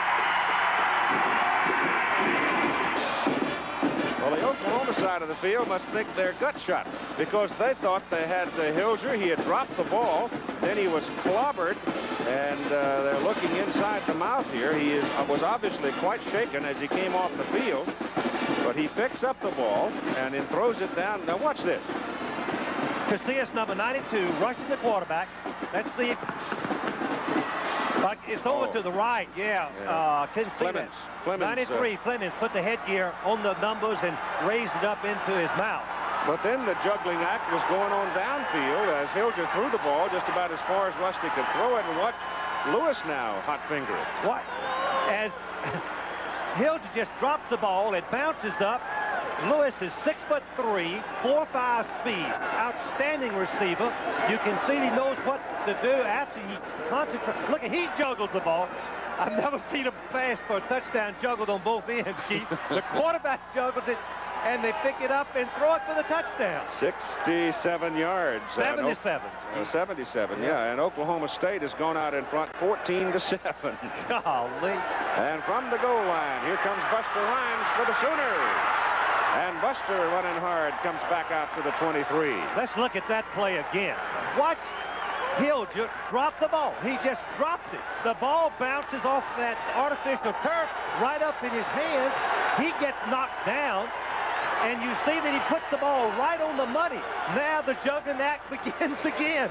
He juggles it one hand, left hand, right. Now he pulls it in with his left hand, grabs it with his right hand. Who is that? I couldn't tell who the That was Hall, Brian Hall. Brian Hall, 21, missed him. Rockford had the last shot at him. Goodness. I agree with you. I don't believe it. 77 yards and a touchdown, and here's Danny Bradley rolling out. He throws high. Shepard goes up and gets it and hauls it down for a first down at the 44. First down against a great defensive team. Throw it. James Ham, defensive end for Oklahoma State. Rodney Harding, tackle, 240. Nose guard is John Washington, 265. Leslie O'Neal, 235, 6'4". David Webb, 5'11", 200. Linebackers are Matt Munger, 6'2", 215, and Ricky Adams, 6'3", 220. And it's first down the Oklahoma Sooners at their own 44. The Cowboys have the lead, 14-7. Bradley running the option. Turns it upfield. And Yancey nails him down at the 49 of Oklahoma State. The secondary, there's the man that just made the tackle, Wendell Yancey, a sophomore. 195. Mark Moore, the other corner. He's 6 feet and 200. And Rod Brown, 6'3", 190. Adam Hines, 6'3", 200. Oklahoma State still using that special defense with a hit man. Hudson lining up in the middle, mirrored himself on Bradley, the quarterback. Lined up right. I think Air Force Season against Texas, the first school to use this style of play. Up man, Lydell Carr, the fullback for the Wishbone, and he hasn't seen the ball all that much today. And he picks up a couple of yards down to about the 47. So they'll be looking at third down and a yard and a half or so. The Oklahoma's offensive alignment there. Did you see the height that Shepard was able to get up? With that ball, I thought it was over his head. Great athlete. The Shepard family. This is the third Shepard brother from Odessa that had played at Oklahoma. Rusty Hilger there trying to shake off the impact. Obviously, he's got a cut inside of his mouth. I'm not sure he's not got something else in there, Keith. A little, no, I think he was cut. I know he was cut, but he's got something else. Third down and a half a yard for the first down. It is Danny Bradley, the quarterback, keeping, and he surges behind his line to the 45. And let's check in now with Tim Brandt. Keith, it is a laceration of the tongue on Rusty Hilger. I was just talking to him. He took a lick, and when he fell back, he hit his head and bit his tongue. He's been spitting blood. He's trying to keep ice on it, but he says he's okay. He also has a laceration on his left hand. He took a pretty good lick, but he's all right. He is spitting blood, though. Well, he's got in his mouth, his ice, I guess. Yeah. He's trying to stop the bleeding. First down, Oklahoma at the state 45. Cowboys leading 14-7. Winner goes to the Orange Bowl. Chance to play for the national championship. This is a pitch out and a late pitch out to Spencer Tillman. And by the time Tillman got it, he'd run out of real estate. There's just not enough room to run the triple option into the boundary. All teams know that, but if the opponent line up to the wide side of the field, you have to take a chance with it. Short gain on the triple option. Perfect execution. Just not enough room in the narrow side of the field.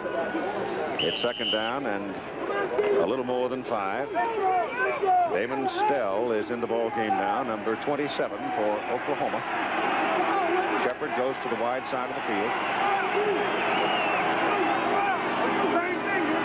Bradley goes back. Shoots it. Oh, he's lucky to get it back. He intended to pass for Stell, and coming across, making a diving try for the interception was Adam Hines. Oklahoma State busted the coverage. Keith Jackson's going to be wide open for the touchdown. Looked, hoping to see it down the middle. Somehow the safety men split. There's nobody. See Keith Jackson on the right of the screen. He's wide open for a touchdown. This one could have been intercepted. Hines was right there. So it's third down and a little more than 5. Here's Jackson. The safety men split, and you can see how wide open. Give me the ball. Give me the ball.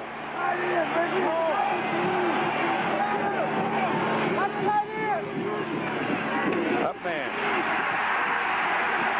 He's close to his first down. Depends on the mark. They've marked him just inside the 35. Lydell Carr with a good hole on the left side and a good struggle. And the final inch or so. Keith, I'm still amazed that Oklahoma State can get away with this defense as deep as their linebackers. Pat Jones, their coach, said that they are soft up the middle, and that is correct. Their linebackers are 5 yards deep. There's no one over the tackles. There's area for the fullback to run there if Oklahoma will be patient enough. Well, BYU has won the final game of the season for them. And Houston has come back to lead Texas Tech 24-17, and it's a first down for the Sooners. A&M now trying to hang on against the Frogs 28-21 down that muddled Southwest Conference race. Well, they've taken that one right to the last moments of the season. And Notre Dame now 16-7 over USC, and they're playing in the rain in Los Angeles. Ball is just inside the 35. First down for the Sooners.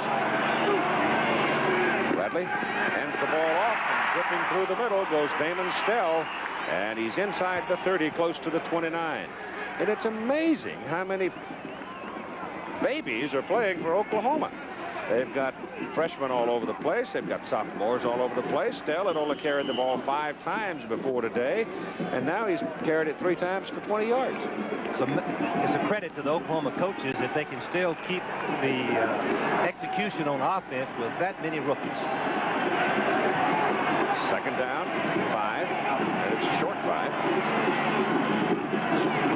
Bradley got something going. Stay with it. Gives it to Stell again. And he's wrestled down by James Ham. They've marked him at the 27. A little misdirection against the Oklahoma State linebackers, who are very quick to read and move towards the fullback. Take the fullback to one side, then hand back to the halfback. Is a good counter play for the wishbone attack. Third down and about 3, and you know who hasn't seen the ball today? Buster Rhymes. You got it. Didn't see it till late in the I guess late in the third quarter and against Nebraska, but they hit him on a post route and set up the go-ahead points. He's not in there right now as they go to a 2 tight end alignment. With a muscle for the first down. They are, I think, in Oklahoma's case, in 4-down territory here. And they've got the first down as Darrell Weddington carries it. Why would they run right at Leslie O'Neal, the All-American linebacker? He's not as heavy and big as the other defensive man. He's more speedster, and you double team that type of player and run right at him when you have to have yardage. So it's first down Oklahoma at the Cowboy 23. Sooners trying to respond to that jolt from the Cowboys to start the second half. Bradley. He's a dandy in this offensive formation. And it's first and goal to go. Oklahoma at the Cowboy 9. The triple option with a quarterback like Bradley can really put pressure on the defense. The secondary have to make the play. The first fake is the fullback. Bradley wanted to keep it. You can see he's outside. He outruns Munga, number 90. He's outrunning O'Neal, 6. Rhodes. Watch Keith Jackson, number 88. He makes the block. It's the outside veer option, running the fullback outside of the end, opening up the quarterback keep. On first and goal, Lydell Carr, the fullback, and he's close to the 3.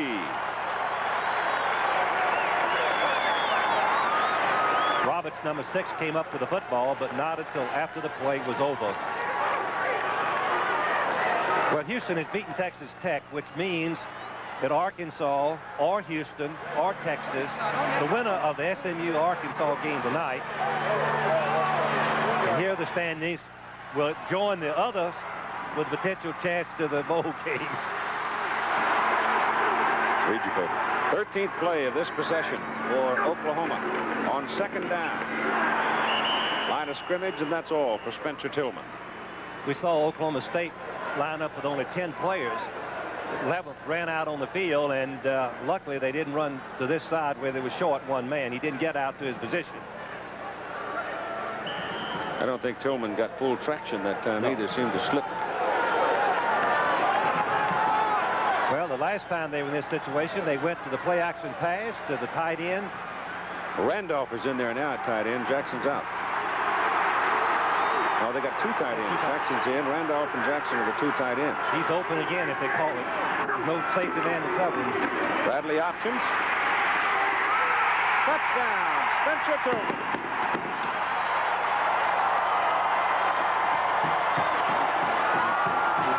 Will they go for two right now, Keith, to try to get it uneven? I don't think so, but they could.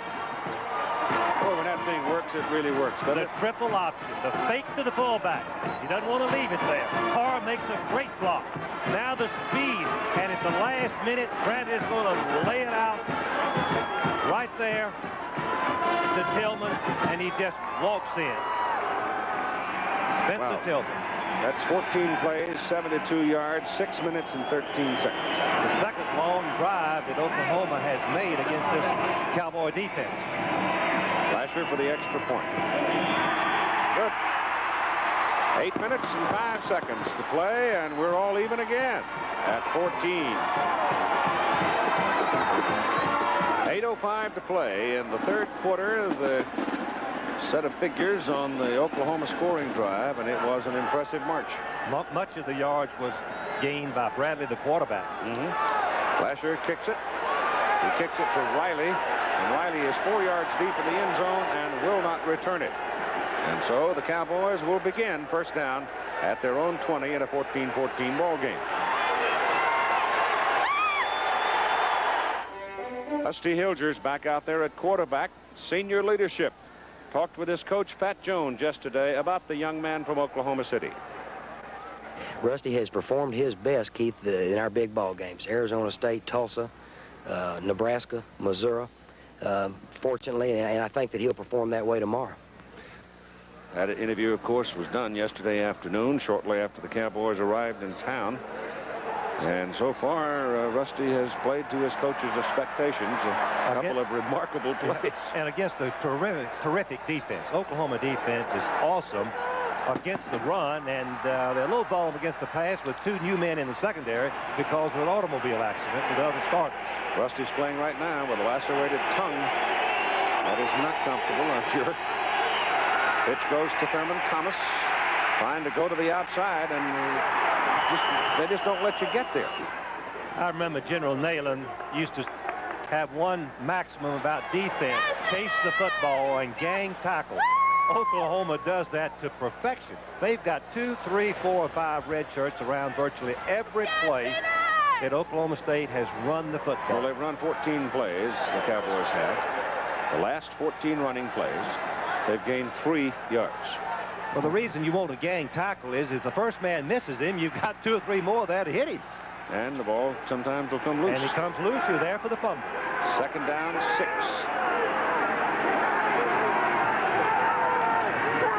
Hilger back.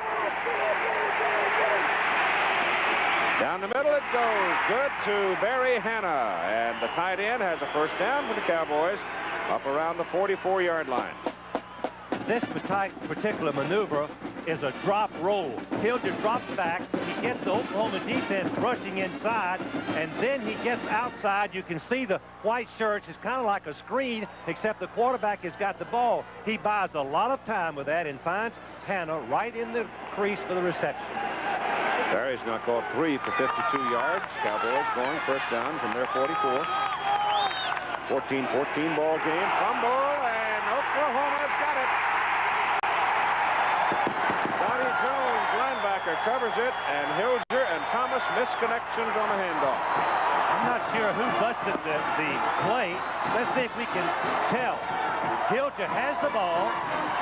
Oh, he was handing it to the fullback. Yep. The wrong man. I wonder if his head.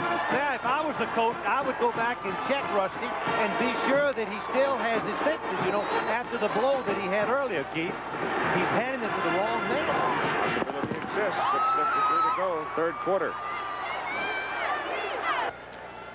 Well, Frank, you raised the question, is Hilger all right? Does he have all of his faculties after that head blow a little while ago? He tries to hand the ball to the fullback, Cook.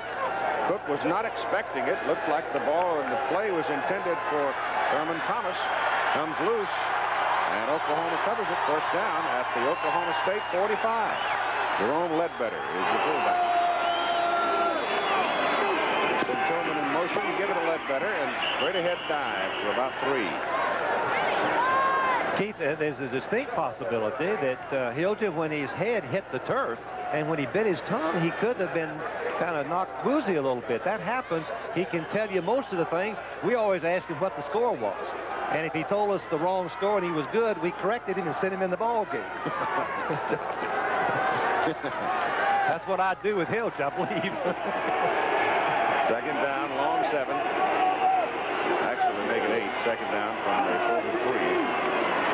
Bradley rolling on second down. Puts it to the sideline. Shepard is over there, and he's short of the mark.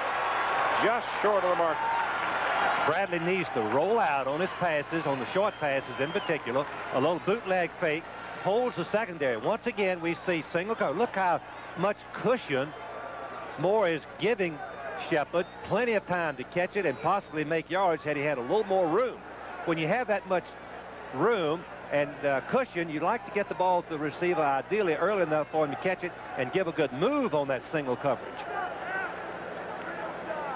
Just short as you see. Shepard now 5 catches, 52 yards. Well, you don't when you coach a wishbone, Keith, you know you've got that, so you say to yourself, hey, let's don't go too often, just when we need it. USC adding another field, or rather Notre Dame adding another field goal to lead USC out west. 6:13 to play third quarter. And Rusty Hilger. 3rd and inches. Bradley, the quarterback, sneaks it over the right side. And Oklahoma now has converted their last 6 third down plays into first down. Keith, I think the main reason for that success is that they've been moving the ball forward. They haven't had any long yardage on third downs, and that's the ideal way the wishbone wants to play. Move those chains by using 2 or 3 downs. Patience. That's what I expect out of Oklahoma right now. Patience and try to take it in for the touchdown. But this is not a real patient Oklahoma team in the past. They have a lot of auxiliary offenses to the wishbone.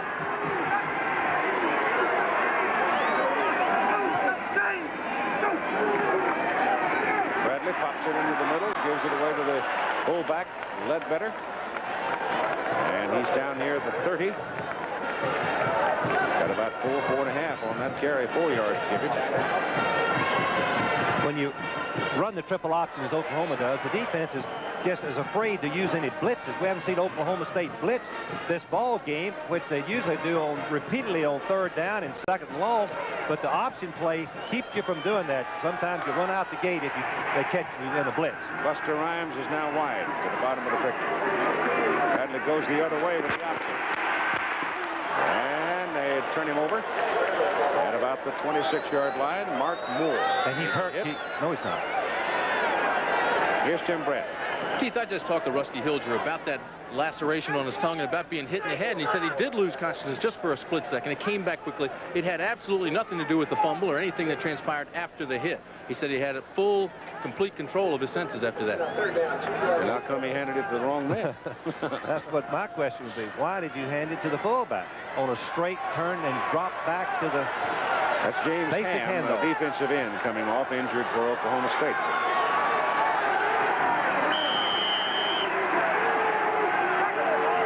Third down, 2.5. Bradley outside. He's got the first down. It goes to Patrick Collins, and Collins is out of bounds just short of the Oklahoma State 16-yard line. Oklahoma busted the play. The fullback went the wrong way. Watch the fullback He should have come to the left. He goes to the right and probably took the keys away from the defense. Bradley has nobody to think to, but he doesn't bother him at all. He just comes right out, and the speed of Collins, the freshman, gets outside of the Cowboy defense. Tillman is back in, and Ham's back in for the Cowboys. First down from the 16. Tillman's got it. Boom. They stop him at the 14. Matt Munger, defensive charge for the Cowboys. Next Saturday, doubleheader here on ABC. Auburn, Alabama starts it off at noon in Birmingham, Legion Field, and followed by Florida State, Tallahassee. Winner of Auburn, if Auburn beats Alabama, they go on to the Sugar Bowl. And we'll have an ABC viewer telephone poll next Saturday during the course of the day. And the question is, as you see it there, does BYU deserve to be ranked number 1? 111. Second down and 8. Jerome Ledbetter. He's close to the 10.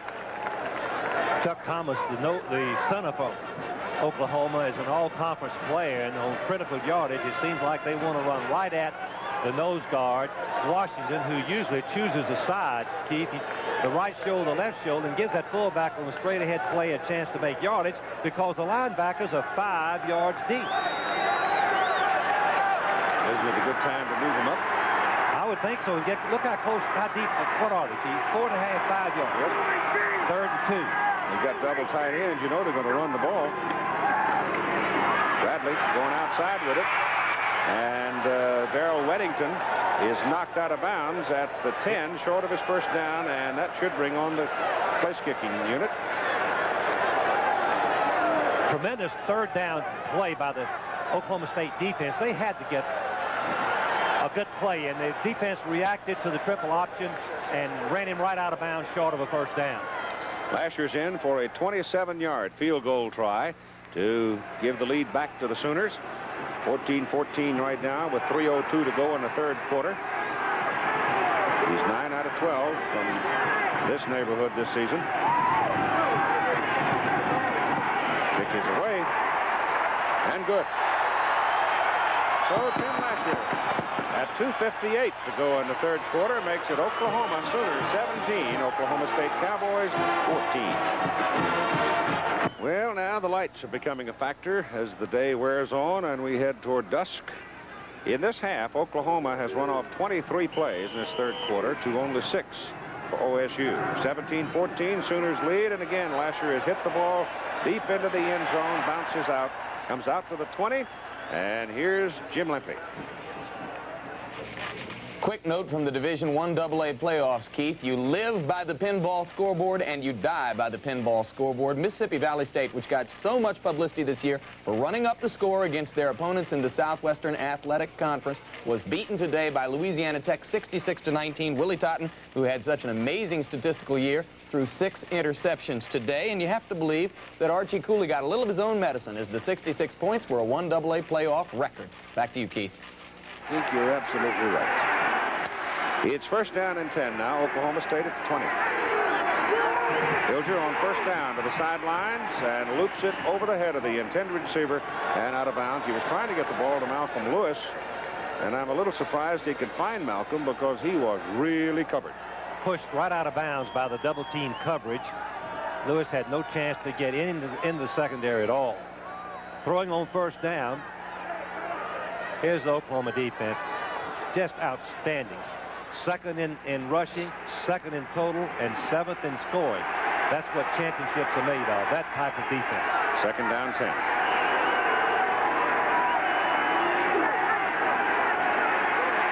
Hilger throws this one short to Malcolm Lewis. Lewis trying to fight ahead for the marker and can't do it. His progress will be around the 29, a yard short of the first down, as Sonny Brown and Brian Bosworth just were not going to let him have that 30-yard line. Once again, they double covered, Oklahoma double covered both receivers. Then you have to run the pass, the little quick slant inside, and Lewis came right in. He's a good target, 6'3". Here's Hilger's 10 for 19, 176, 2 touchdowns, no interceptions. He's only thrown 4 interceptions for the entire season. Shows what poise and confidence the young man has. 3rd and a yard. Oh, boy, I don't think so. It'll be close. According to the mark, the spot, G. Well, the man marking from the short side of the field is the man that's going to mark it. And it looks to me like he's got the foot short of the line. Yep. Who was the tailback that carried the ball? Thomas. Thomas. He should have spun forward. He had enough blocking to make the first down. Go for it. Go for it. No, they're not, Keith. They're going to punt it. That's a tough break for Oklahoma State. They don't need to have their defense out on the field anymore in this quarter. Offense needed to keep the ball. 22 carries for 22 yards. OSU rushing against this excellent Oklahoma defense. Sooners ought to come out of here with pretty good field position.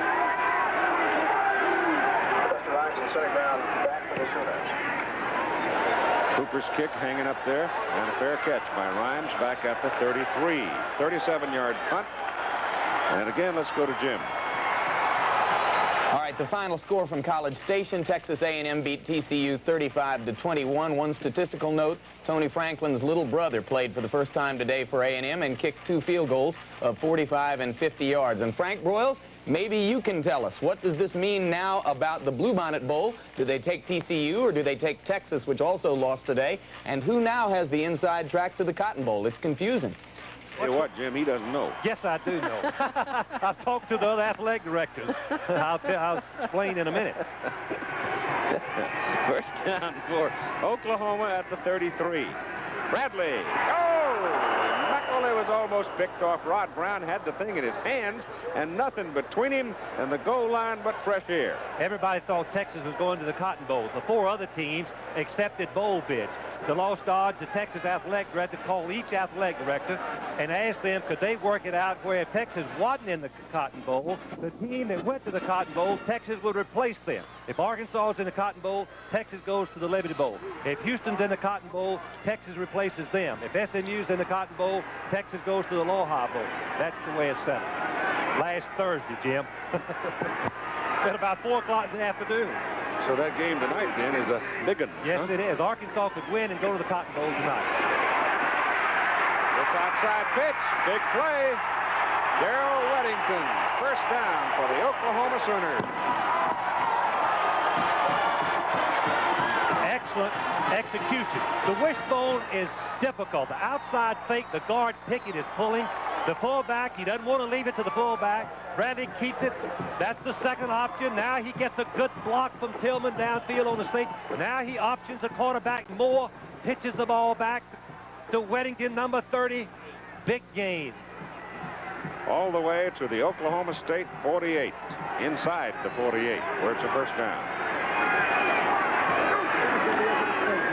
In the middle, Lydell Card. Got a feeling, Frank, that the Oklahoma State defensive unit may be growing a little weary. Well, we saw this against Nebraska. They've been out there a long time. Oklahoma has snapped the ball something like, what, 25 or 30 times this quarter. And that makes a difference to how you pursue, how you get that little extra effort out for that wishbone attack from sideline to sideline, a mirrored offense. Those 2 sets of statistics right there will tell you a lot about why the defense is tired. Second down and 7. Bradley still coming with it. Keeps it. And turns it for the first down at the 35. Well, that's vintage wishbone attack. O'Neal, number 99, takes on the block. What I say earlier, you don't get stuck with a blocker. The great defensive players release. Now, he's going to give that second effort right there. Get away from him. Once he finds out the fullback hadn't got the ball, he's got to pursue down the line. Good fake by Bradley. He keeps the ball instead of pitch it. O'Neal makes the play. 116 tackles coming into this ball game for a down lineman. I don't remember a down lineman making over 100 tackles in a ball game. O'Neal is outstanding. The end of the third quarter is at hand as Bradley on a broken play scrambles to the right side and gets thrown for a loss. They'll mark him down at the 40. The third quarter is over. It's a 17-14 Oklahoma lead, and we'll continue after this commercial message and a word from our local stations. 14. Share of the Big 8 Conference on the line. Trip to the Orange Bowl on the line to play Washington, which could define a national championship for the winner of that game. And it's second down 15 for Oklahoma. Bradley hands it off inside, and number 42 steps up in there to get a hold of Lydell Carr. Number 42 being Rodney Harding. All through the years of Oklahoma's winning, you've learned to appreciate the running game. You see, they've rushed for 197 yards, and Oklahoma State has only rushed for 22. One turnover apiece. Oklahoma the upper hand in the third quarter with 28 snaps to 9 for OSU. Ledbetter is in, and Carr is out now at fullback for the Sooners, where it is third down and 13.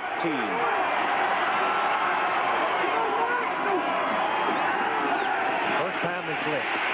Going deep for Shepard. No good. Defending Moore. And it's fourth down and 13, and the punting team's out. Keith, this is the first time that we saw the blitz by Oklahoma State leaving really one-on-one coverage. No safety. Safety man's up covering the tight end. 44 Moore is trying to cover Shepard. The ball is thrown high, incomplete. Moore did a pretty good job of covering him. He had to cover him all over the field. Winchester to punt.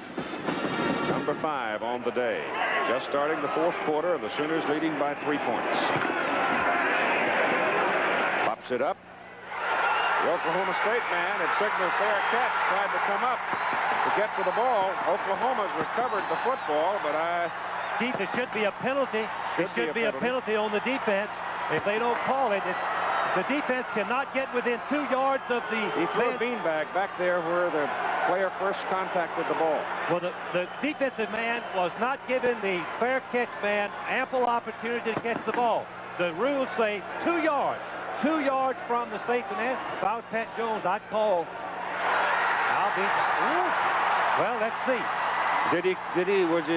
Was it a clear fair catch? Well, it doesn't make any difference. Anytime the fly of the ball is downward, that's a good fair catch. The defense cannot get within 2 yards of him. Now, let's see if they do. They have to move. He cannot catch the ball. If I was Pat Jones, you have to give him 2 yards room to catch the ball, the safety man. Oklahoma's got it at the 25. And Bradley hands it off inside to Stell, and Damon Stell cuts it down near the 20. Let's look at that one again. This is a very simple call for the officials. Everybody knows the safety man gets the right to catch the ball. The number 40, is that number 46? Number 46, Casper, is in his way. He cannot possibly catch the ball. Even the rules starting 2 years ago say you have to give him 2 yards, and he didn't do it. I don't know how the officials blew that. I don't know how they blew that. Second down and about 6. Bradley still got it. Now goes outside to Tillman. And touchdown, Tillman.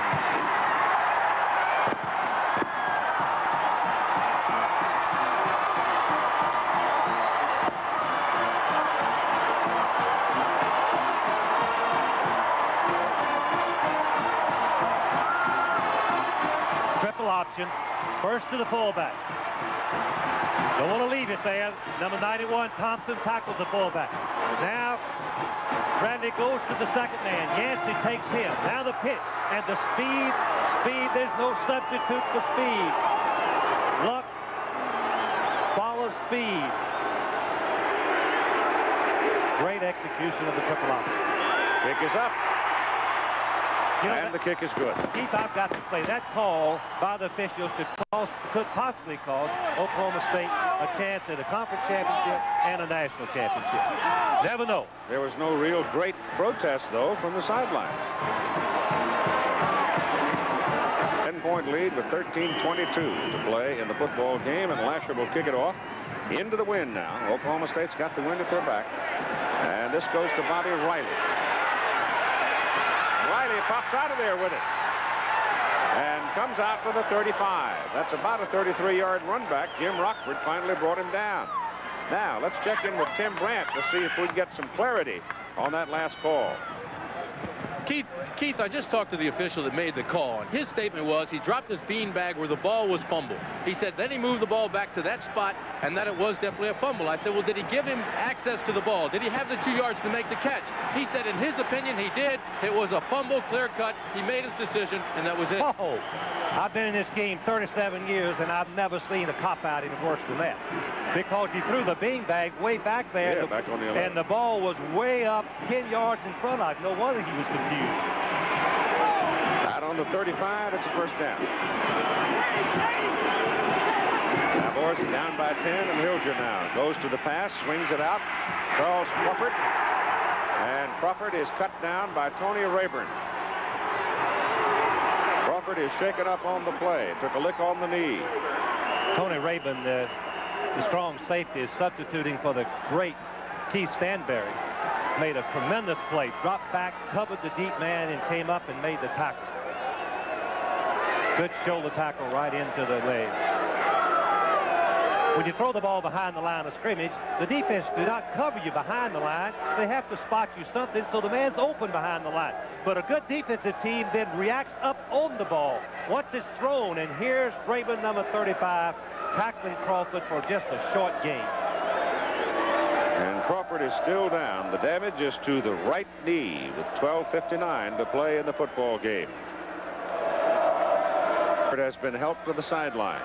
Damage to the right knee. Don't know how much. And the clock is running now as Oklahoma State comes up on second down and a little bit more than 10, about 11 yards. Trailing by 10, Hilger is going to use the pass, drops and rolls.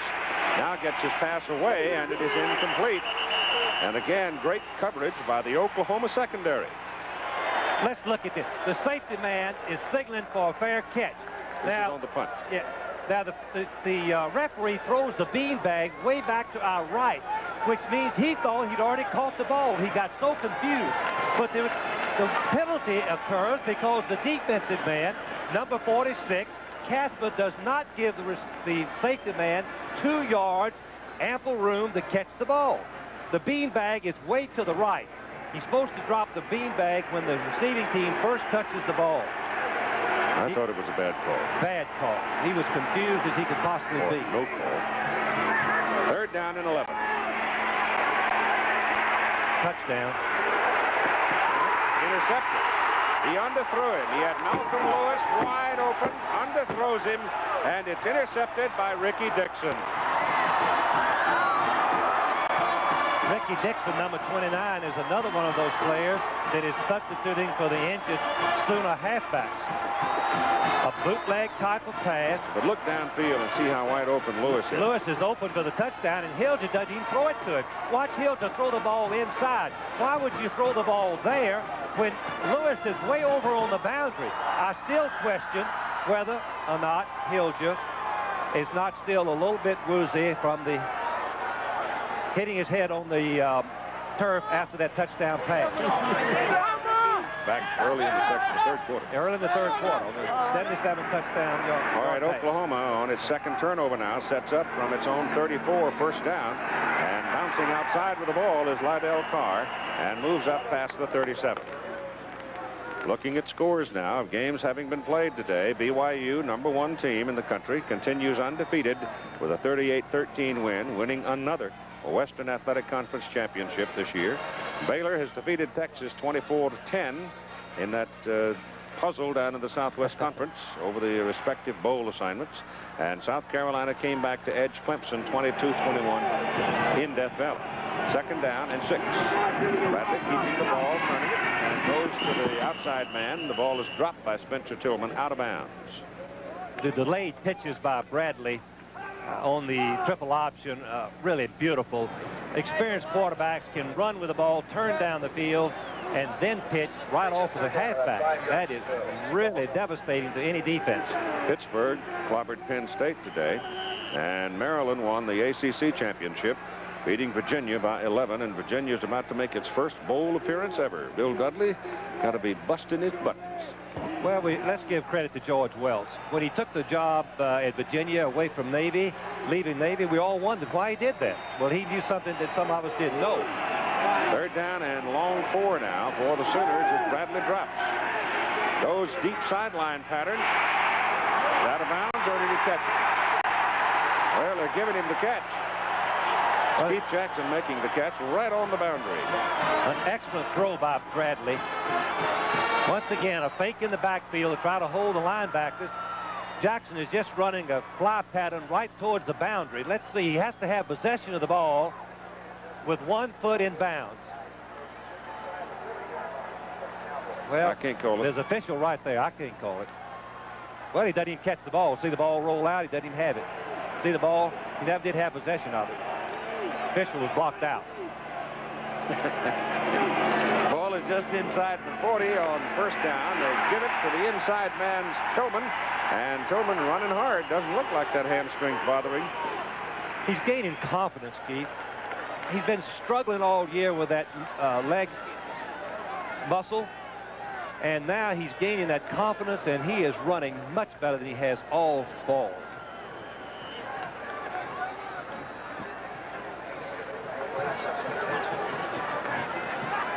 Ball is on the 32. Second down. And about 2.5. Patrick Collins is in now. He goes in motion, and that leaves the fullback. And Ledbetter has the first down for the Sooners as he punches his way to the 28. Munga, number 9, in the leading tackle. Look how deep he is. Second down and 2. He's still lined up. Look, he comes up 4 yards before he ever gets towards the ball carrier. But he does bring Ledbetter down after a short gain, but not before the first down. Oklahoma State defensive team's been out on the field virtually the entire second half. And with the east-west, the option play going boundary to boundary, that tires the defense out, Keith, a little more than anything else.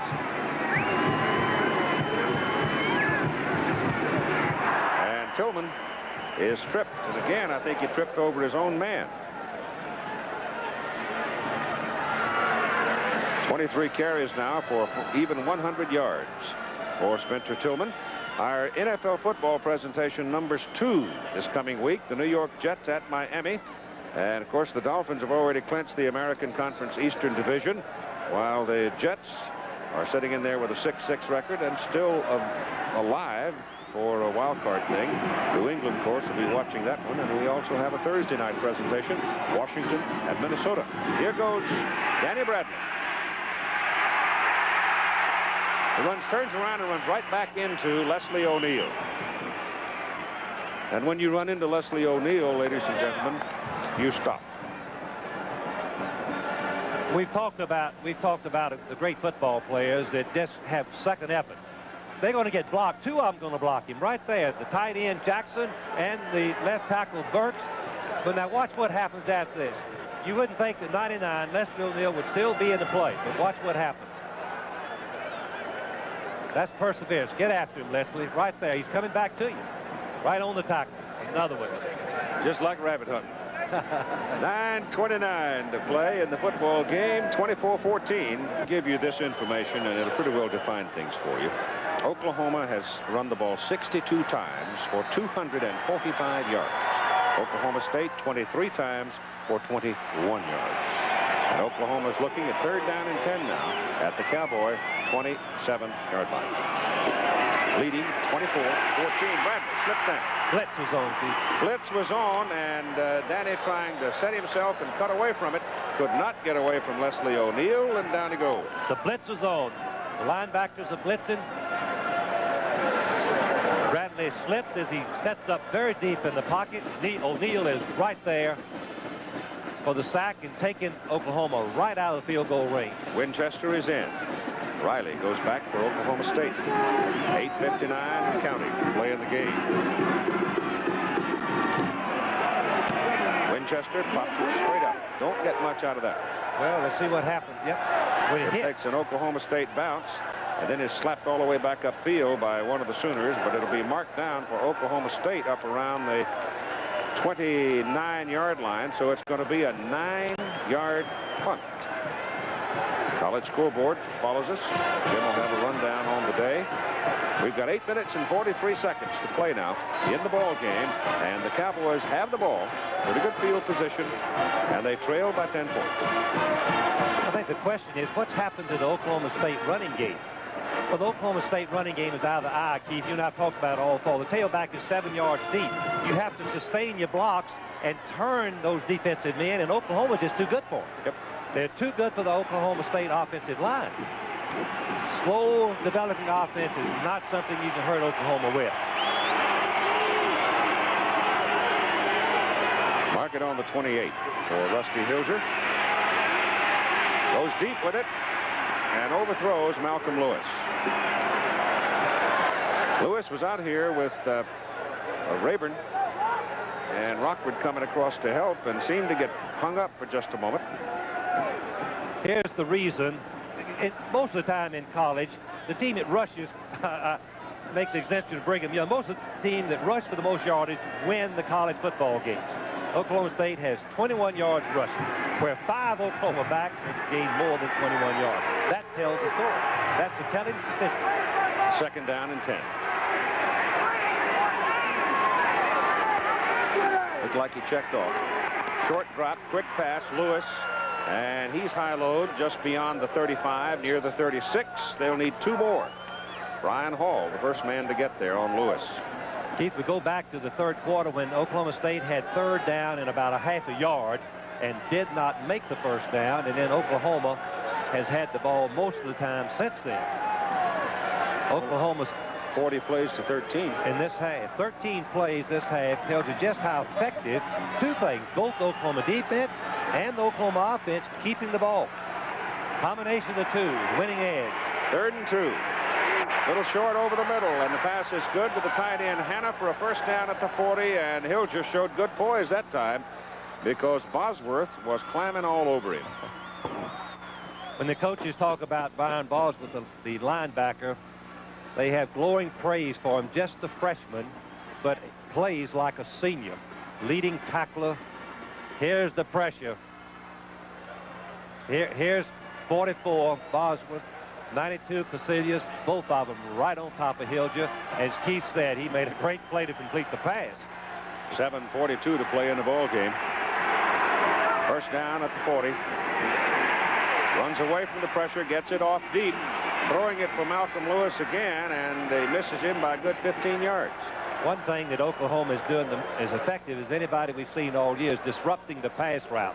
Yep. Rockwood is knocking Lewis over and knocking him off of his pass route, delaying the timing, and Hilger doesn't know where to throw the ball. Well, you know what it looks like to me? They're really whacking Lewis, and then Lewis seems to give up. Yeah, break his concentration, and he's just not running hard. That's right. Once he's gotten disrupted from his pattern, he just quits and gives up. Hadn't completed down the field. Second down and 10. Hilger under the blitz goes down. Rayburn. Strong safety blitz. You're not ready for it. You can't sight adjust and make the adjustment. He's coming clean from the right of your screen. There's not a blocker on him. As you see, Rayburn, just a sophomore, comes in and tackles Hilger for the loss. Good change of pace by the Oklahoma defense. When they get you in long yardage, watch out. They are tough. Tell you one thing, I'd like to see BYU play this Oklahoma team. It'll be interesting, wouldn't it? I'm not sure that Don James and the Washington Huskies are going to have an easy time of it all. No. Hilger again is caught and thrown for a loss back around the 20. Ideal time, the blitz, leading by 10 points. The Oklahoma State offense a little bit unsettled. They are not picking up the stunts. Again, here's Bosworth coming right here, number 44, right on top of him. And number 40 coming from the outside, the defensive end, Riedel. And one reason that this happens is when you double team the nose guard, you leave everybody else single block. You can see both Tucker and the right guard, Pardita, double teaming when they should be watching for the blitz. But Casillas makes all of that possible. Cooper kicks it, and Sonny Brown catches it, sits down with it for Oklahoma at the Sooner 42. Now it's just a matter of running out that clock, which shows 6:05. Keith, in talking about Oklahoma in this ball game, Ferris told me yesterday that if he could win this game and win it convincingly, he felt like that they'd have a chance if they could beat Washington to win the national championship, because their team has played Washington, which would have played Washington, who's ranked #1 parts of the season. They played Texas when Texas was ranked #1, tied them. They played Nebraska when Nebraska was ranked #1 and beat them. A lot of that goes towards the people when they start voting for national championships about the schedule the teams have played. On 1st and 10 for the Sooners from the 42, Bradley gives it inside to Lydell Carr. And the clock now is rolling, and Oklahoma State's timeouts, they have 3. Oklahoma State has got to do something dramatic. They've been playing a very soft defense. As Pat Jones said, we're soft inside trying to stop the option play. But they haven't stopped the option play, even though the defense has been lined up in what you would think was the ideal defense to make the play. They couldn't make it because of the speed and the execution of Bradley. Give that young man a couple of years, I would suspect. He'll be right there knocking on the door again. Here comes Bradley on the option. And they get him just over the 45. 5:19 clock running. Here's Jim. For anyone who might not have been with us earlier, we remind you that South Carolina beat Clemson 22-21. First time the Gamecocks have won at Clemson in 14 years in a game which snapped Clemson's 25-game home unbeaten streak in one of the toughest stadiums to play in as a visiting team in the country. One interesting fact, the winning extra point kicked with 54 seconds left on the second try for South Carolina. The first one they missed wide, but Clemson was penalized for having too many men on the field to give South Carolina the opportunity to win the game. Back to you, Keith. Oh, me. Coaches have a hard time living that down. This is Stell, Damon Stell, diving past the marker and looks to have another first down for the Oklahoma Sooners at 4:38 to go in the football game. Oklahoma State are playing the defense that Florida State played against them in the Orange Bowl a few years ago. The reason is the Oklahoma State line coach was on the Florida State staff, and they anticipated this and worked against this scheme, something Oklahoma State had not used all year long, but good thinking by the Oklahoma coaches, planning that it could happen. They were ready for it and had been very successful. Here's the rushing yards by Quartz. Look at that. Well, when Oklahoma keeps the ball 40 snaps in this half, the defense doesn't have to play very much, do they? This is Tillman. Caught by O'Neal and brought down after a couple of yards. O'Neal just doesn't give up. He's just a junior, all-conference last year, number 99. Watch him. Shuck the blocker, use his hands, work his feet, keep parallel to the line of scrimmage, chase the ball carrier, wrap his arms around. What more can you do for a lineman? Boy, he's good. He is an outstanding player. 3:45 to play in the game. Keith, if he hadn't made the tackle, Tillman might have made a long run, too. Yeah. Because Carr had come out there and thrown a whale of a block for him. Tillman again, and again it's O'Neal greeting him at the line of scrimmage. Forward progress down to the Oklahoma State 45 for a yard. You don't run delayed plays with at a lineman like O'Neal as fast as he is. You run quick plays at him, and that was what Mack Brown, the offensive coordinator, told me yesterday. That we're going to run quick at O'Neal and power. We're going to run power at O'Neal, not reverse plays. O'Neal came off the block, had plenty of time on the counter play to make the tackle. His quickness, big advantage.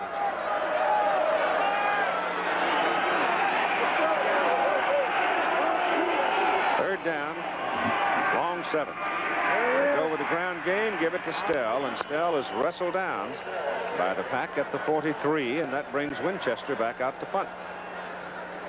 But after Oklahoma gives up the ball, Oklahoma State has got a very tough time. Oklahoma will blitz and mix up the blitz and dropping back, and poor Hilger is going to have a difficult time getting anything going. Oklahoma defense is just too good. Winchester only had 9 yards on his last punt, trying to pop it up in the air and kill it deep. See if he angles for a corner this time. They're using the 25-second clock. They'll use all the time they can. Take a 5-yard penalty. Take a penalty. Why not? They're not going to snap it. Well, they'll get 25 more now. Yeah, 5-yard penalty here is academic. Good play by the Oklahoma coaching staff. Use up every second that you can.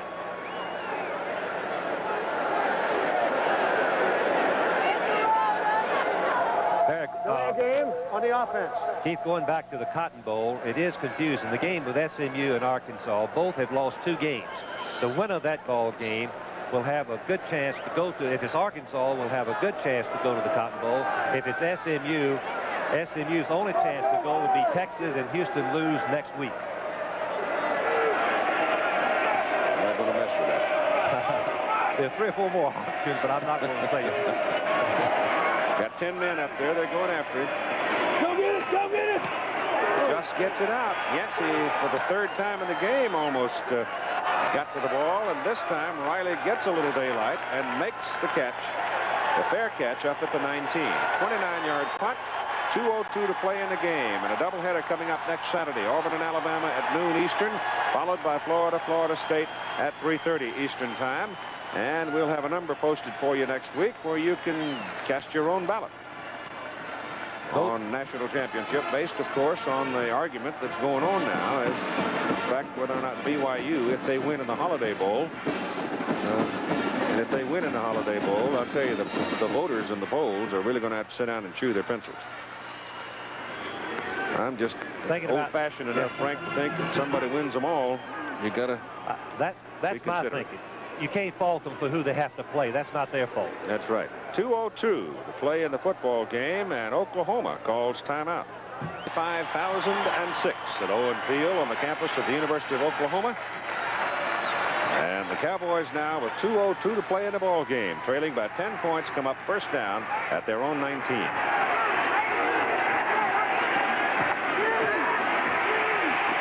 Pressure's on, passes away, trying to set up a screen. They've got a man working in there, Thurman Thomas, and he's up to about the 25. Once again, Rusty Hilger takes a lick as he delivers the ball. Well, they're going to the 2-minute offense, Keith. They cannot huddle. They cannot use any time getting in the huddle unless the clock is stopped and it's running after the completed pass. They gain 6, second down 4.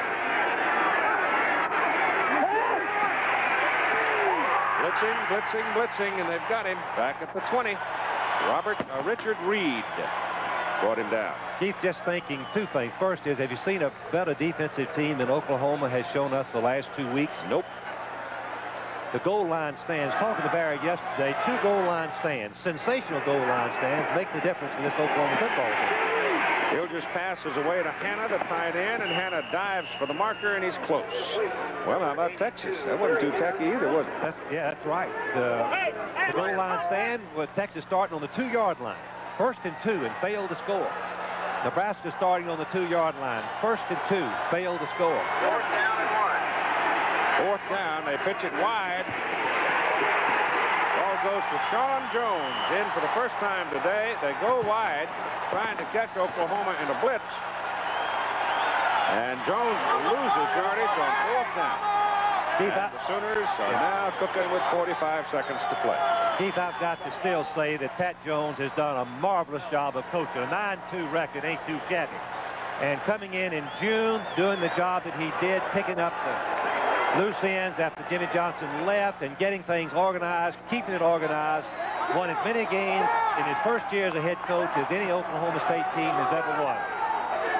Well, they're still throwing oranges out into the stadium. I heard a fellow at halftime say, well, we got 3 of them on the way to jail, getting time to think about it. They're still throwing oranges. You'd think they threw them all earlier. Well, Pat and the Cowboys are going down to the Gator Bowl on December 28th. Jacksonville. That's a nice trip and a pretty good paycheck. And playing a good team against South Carolina. Primetime television. You're on ABC.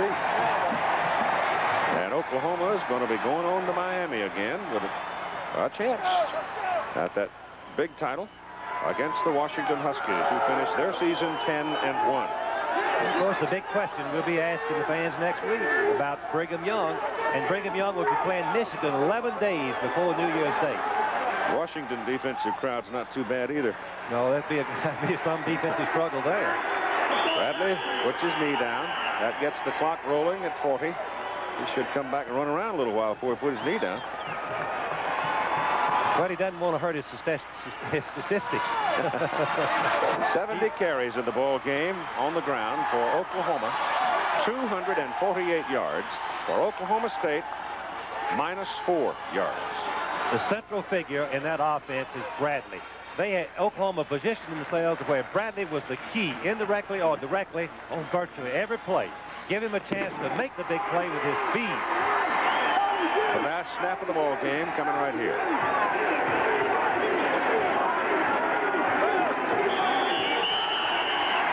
Now the clock will run out. And the final score, the Oklahoma Sooners 24, the Oklahoma State Cowboys 14.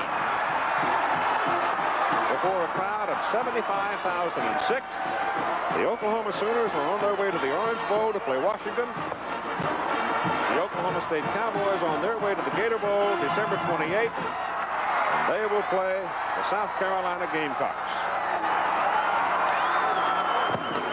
It's been quite a year for Barry Switzer. He's had a rough couple of years, but everything turned around for him this season.